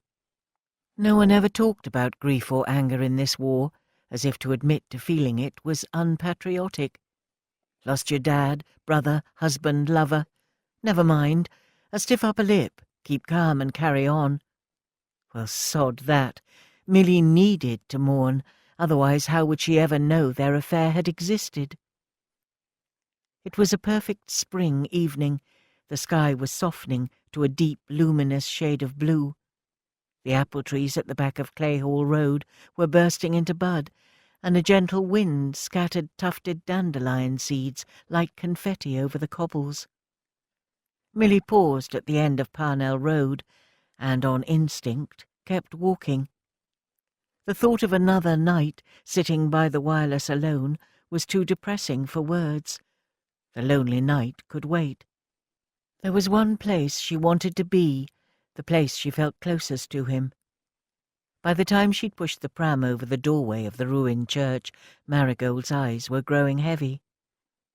Parking the pram by the moss-covered altar, Milly put the brake on and sat down on the crumbling remains of a pew. Locals steered well clear of bomb sites, but Milly loved the peace and solitude she found here in the ruins of the abandoned church. The fragrant smell of herbs was pungent in the warm, still air. A noise rustled somewhere at the back of the church, starlings building their nests most likely. She gazed up at the soft light flooding through the ruins of the stone archway. The sun was bending to the horizon. The vegetation had run rampant since she had last been here with him, all those years ago. Willow herb, dandelion and chickweed coated the aisle like a carpet, with goldenrod pushing through cracks and draping doorways. In its own way, it was beautiful. Samuel had taught her that. In fact, he'd taught her to view a lot of things differently, and perhaps that was his greatest legacy. That, and the beautiful little girl fast asleep in her pram. Gently, Milly tucked Marigold's blanket up under her chin. She loved her so much, it hurt. She thought of all the things Samuel could have taught her. Now it fell to her, somehow, to be mother, father, protector and provider. She would have to go back to work, of course. The £100 in her secret bank account was dwindling, but Elsie had assured her she would look after Marigold. She would muddle by somehow. "I won't let you down," she whispered into the dying light. "I know you won't," said a voice from the doorway. Milly froze, the hairs on the back of her neck prickling. She turned, and her heart punched in her chest. A man was standing in the entrance, caught in the shadows. Even in the gloom, she could see the frailty of him. His cheekbones protruded painfully, and his eyes were dark and haunted, almost too big for his face. He stepped out of the shadows, and Milly stumbled back in fear. This was madness. No, it couldn't be. "Please," he stretched out his arms, "don't be afraid. I tried to get word to you. I didn't want it to be like this. I wanted to write to you, but, Curly, I wasn't sure." "How?" The words rushed out in a shudder. "How is this possible? They told me you were dead." He ran his hands through his hair, blinking back tears. "Milly, please. I escaped. I bailed out."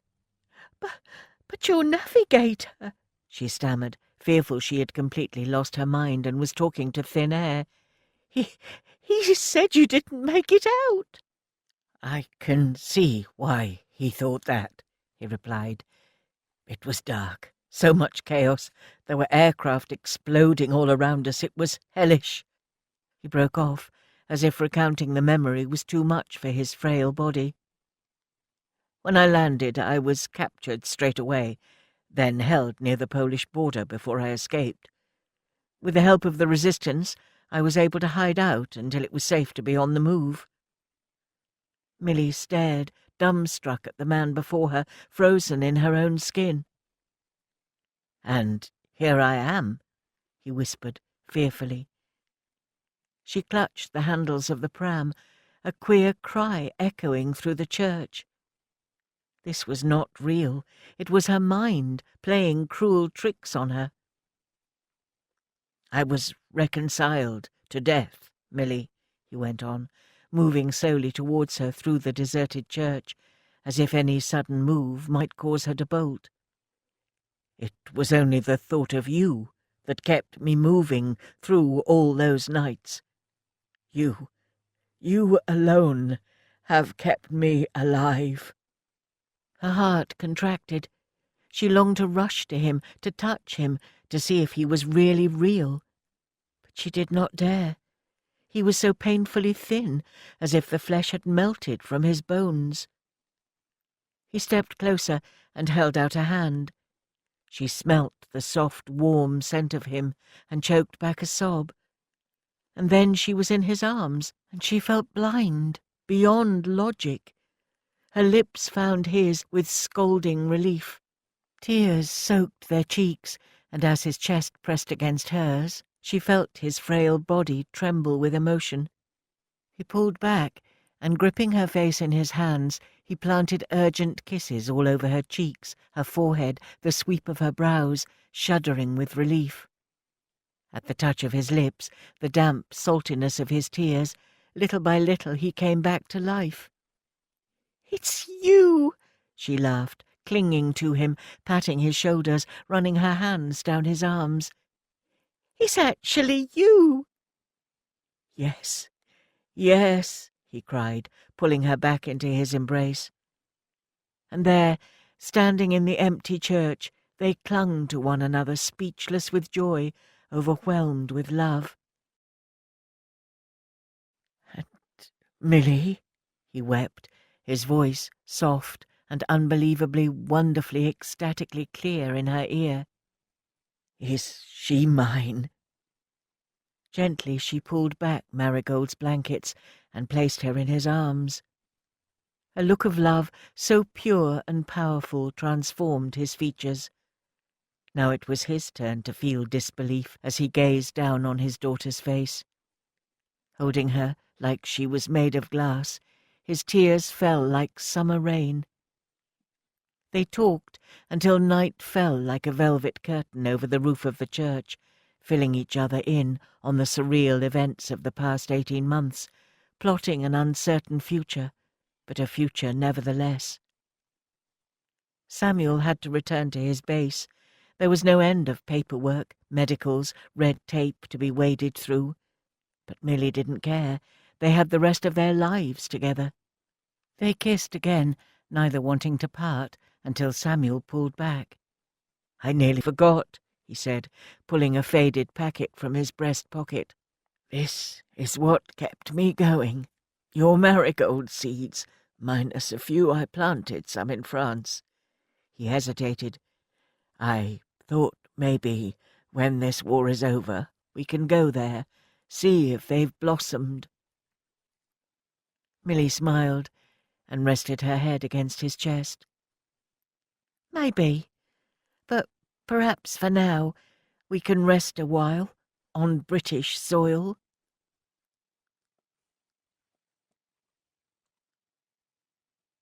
Epilogue. The Match Girls. One explosive summer that changed the course of history. The fire that killed Elsie's entire family sounds like something from a penny dreadful, but tragically it is based on a true story that devastated the East End 121 years ago. Today, all that remains to mark the high cost of such a painful human tragedy is a solitary gravestone in Plaistow Cemetery, East London. During the early hours of Boxing Day 1897, a fire broke out in a cupboard at 9 Dixie Street, Bethnal Green, East London. In the 2 small rooms of the first-floor slum, 11 members of the Jarvis family lived in abject poverty. They scarcely scraped a living by making matchboxes for Bryant and May. On the night of the fire, Sarah Jarvis and her 9 children, Hannah, aged 16, Mary Ann, 14, Thomas, 12, William, 10, Louisa, 8, Alice, 5, George, 3, Caroline, 2, and baby Elizabeth, 8 months, were huddled together for warmth on a freezing, foggy night. Unlike the plot of this novel, there were no survivors. They were all dead by the morning. When the firemen entered the house, they were faced with the unrecognizable remains of the family. In a primal act of pure maternal instinct, Sarah had clasped her 8-month-old daughter close to her, shielding her, so that while she was badly burnt, her baby's body was almost untouched by the flames. Sarah could offer her daughter very little in life, but she could protect her in death. The father, Thomas, who had entered the workhouse infirmary the previous week, died of consumption a few hours after the rest of his family, never knowing of their fate.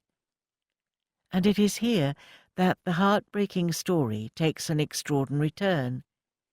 East London, in common with so many other working-class communities, was bound by a strong code of honour. It was a community that very much looked after one another through good times and bad. The deaths of so many children would have been felt deeply by all. Rather than having them buried in paupers' graves, East Enders, many of whom were probably on little more than starvation wages themselves, donated their farthings, halfpennies and pennies, and made possible one of the saddest ever processions through the streets of the East End. The funeral caused a sensation. Thousands lined the streets in their Sunday best as the cortege made its way to the cemetery. Over the sea of black you could have heard a pin drop. Shops closed, shutters were drawn, and people stood in perfect silence as the dead passed, only moving to lift their hats as a mark of respect. Thousands more waited at the cemetery, and the police were deployed in large numbers to control the crowds. The gas workers' band led the 4 carriages with the coffins, pulled by horses with plumes and velvets. These were followed by coaches and omnibuses with family and friends. Other vehicles joined en route, and bringing up the rear were those on foot. Street vendors carried on a busy trade in the sale of memorial cards, and 3 omnibuses shuttled passengers to the burial place and back for $1 each way. At the cemetery, a hushed crowd watched in horrified fascination as 10 polished elm coffins were gently lowered into the earth. In a final note of pathos, baby Elizabeth was not separated from her mother in death, and they were buried together in the same coffin. This catastrophic event has now been generally forgotten, but their deaths serve to remind us of the poverty and appalling conditions that were part of London's East End workers' everyday life, says Peter Jarvis, who is related to the family and told me in detail about the horrifying event. The Jarvis family's world was similar to many of London's poor, eking out a meagre living as matchbox makers. Although the whole family was engaged in assembling matchboxes, their wages were so inadequate they were left starving. Life would have been a little better if they'd entered the workhouse. Sarah and Thomas were children of the Nicol and the workhouse, but they were fighters for survival. It is their struggle that makes their tragic end bearable for me, just because nothing can make the deaths of all those children bearable. I wanted to weave this event through the allotment girls as part of Elsie's story, to illustrate the brutal poverty that working women of the Victorian era lived through. Elsie might come across as a woman quick to bury bodies and scandal, but she is also a product of her generation. Tough, embittered by experience, and forced to endure miserable living and working conditions. It was these same conditions, forced upon workers at Bryant and May, that instigated the famous Match Girls' strike in the summer of 1888, when 1,400 women walked out of the Fairfield Works in Bow and into the history books. The strike has been depicted in countless books, plays and films, with the women always cast as vulnerable victims, living in grimy, soot-encrusted slums, forced to work for a pittance, and falling prey to the infamous phossy jaw, the grisly disease caused by white phosphorus that caused the sufferers' jaws and teeth to crumble and putrefy. The exploitation by greedy factory bosses is real, but the Match Girls' role as meek, waif-like victims has been misunderstood. It is a commonly held belief that the women were led out on strike by a middle-class socialist by the name of Annie Besant. But a book written by Louise Raw challenges that. In striking a light the Bryant and May match women and their place in history, which I read as part of my research, the author puts together a compelling argument to show that the strikers needed no outside help and were far from downtrodden victims. Using strong bonds of working-class solidarity and female resourcefulness, these courageous women, not Annie Besant, organised themselves and instigated the strike. "Always hold your head up. Remember you're as good as anyone," urged Mary Driscoll, a key figure in the strike. This is a self-belief I felt sure my character Millie would have shared. With bold swagger, this tough tribe of women marched defiantly from Bow to the Houses of Parliament in their velvet, feathered hats, forcing their bosses into an embarrassing climb down in which they ceded to the strikers' demands. This strength of character and robust pride in themselves and their communities put them firmly in the same category as many other East End women I've interviewed over the years. Ted Lewis, whose grandmother Martha worked at Bryant and May at the time of the strike, recalls a tough woman whose life was a continual fight against poverty. "Martha was a child when she started work, making matchboxes for Bryant and May. Her day would begin at 5 a.m. when she would clear the grate and light a new fire before walking to the factory to join the queue with many other children for work," he recalls. At the age of 13, she left school to begin work for them full-time. By the time the First World War broke out, she was married with 5 children. Her husband, James, enlisted as a rifleman. By now, she was a woman of standing in the community, respected and entrusted to deliver babies and lay out the dead. It would have taken all that strength of character to survive what happened next. The notification that her husband was missing, presumed dead. But she carried on, and in 1916 she was asked by the army to help identify local soldiers who'd been badly wounded. Walking the wards, she was drawn to a man who was bandaged head to toe. Looking into his eyes, she just knew it. "Jim, is that you?" she gasped, at which he broke down in tears. She promptly fainted as her husband came back to life.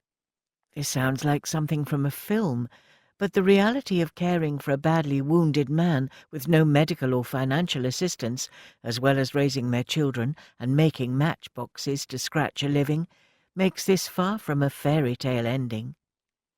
She had enormous strength of character and was devoted to her family, says Ted, with obvious pride. She kept the whole family fed from a large stew pot permanently simmering.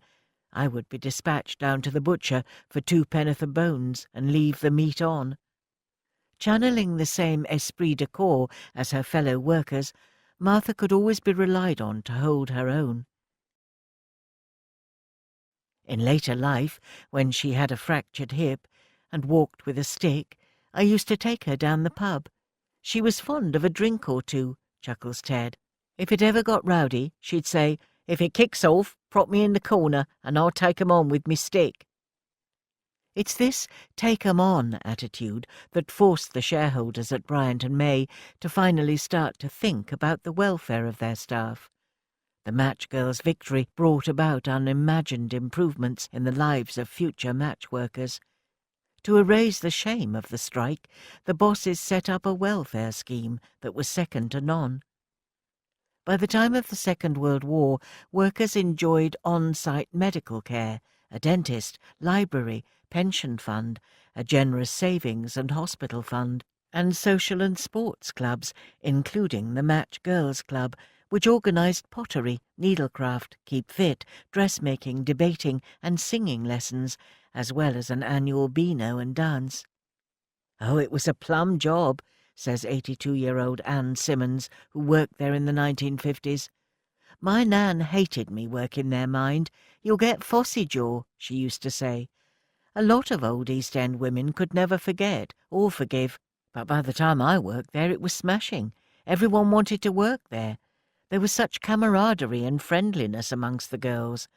It taught me to be strong, work hard, and to appreciate the value of friendship. I enjoyed the best years of my life at Bryant and May. All that organisation placed upon so slight a thing as a match, but history had shown it to be explosive if the workers were exploited. I visited the imposing factory, its enormous red brick water towers still looming large over the skyline, hoping to get a sense of the turbulent history of the place. I felt that if I could stand in the place where Sarah Jarvis's children queued outside for the matches that would ultimately go on to kill them, their stories would resonate more deeply. Perhaps I might feel the reverberation of the strikers' hobnail boots echoing off the cobbles as they marched. Or maybe, if I listened hard enough, I'd hear the distant sound of laughter and song drifting down from the top floor of the factory. Surely the robust spirit of the match girls would sing from the ancient walls. Sadly, the past is dead and buried. No ghosts remain. Today, the factory has been developed into a giant, luxurious housing complex with names like Manhattan and Lexington. The East Enders who remain in Bow call it the Yuppie Factory. The top match floor is now a string of split-level loft apartments offering a metropolitan dream, a far cry from when girls packed matches there for 12 hours a day as the Luftwaffe tried to bomb them. The place where the rocket struck in the yard is now a luxury leisure complex and gym, and the site of the old allotments is concreted over, proving that you can't inhabit the past. But I hope you can, perhaps, get a sense of it through listening to this book. I also hope you're as moved as I was to learn about the fierce maternal love of doomed Sarah and matriarch Martha, who raised their family with dignity and humour, women to be admired, women who were the heartbeat of their communities, women worth writing about.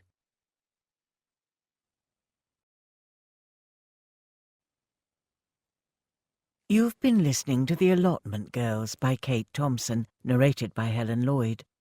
Published by Lamplight Audiobooks, an imprint of W.F. Howes Limited. This work is copyrighted 2018 Kate Thompson.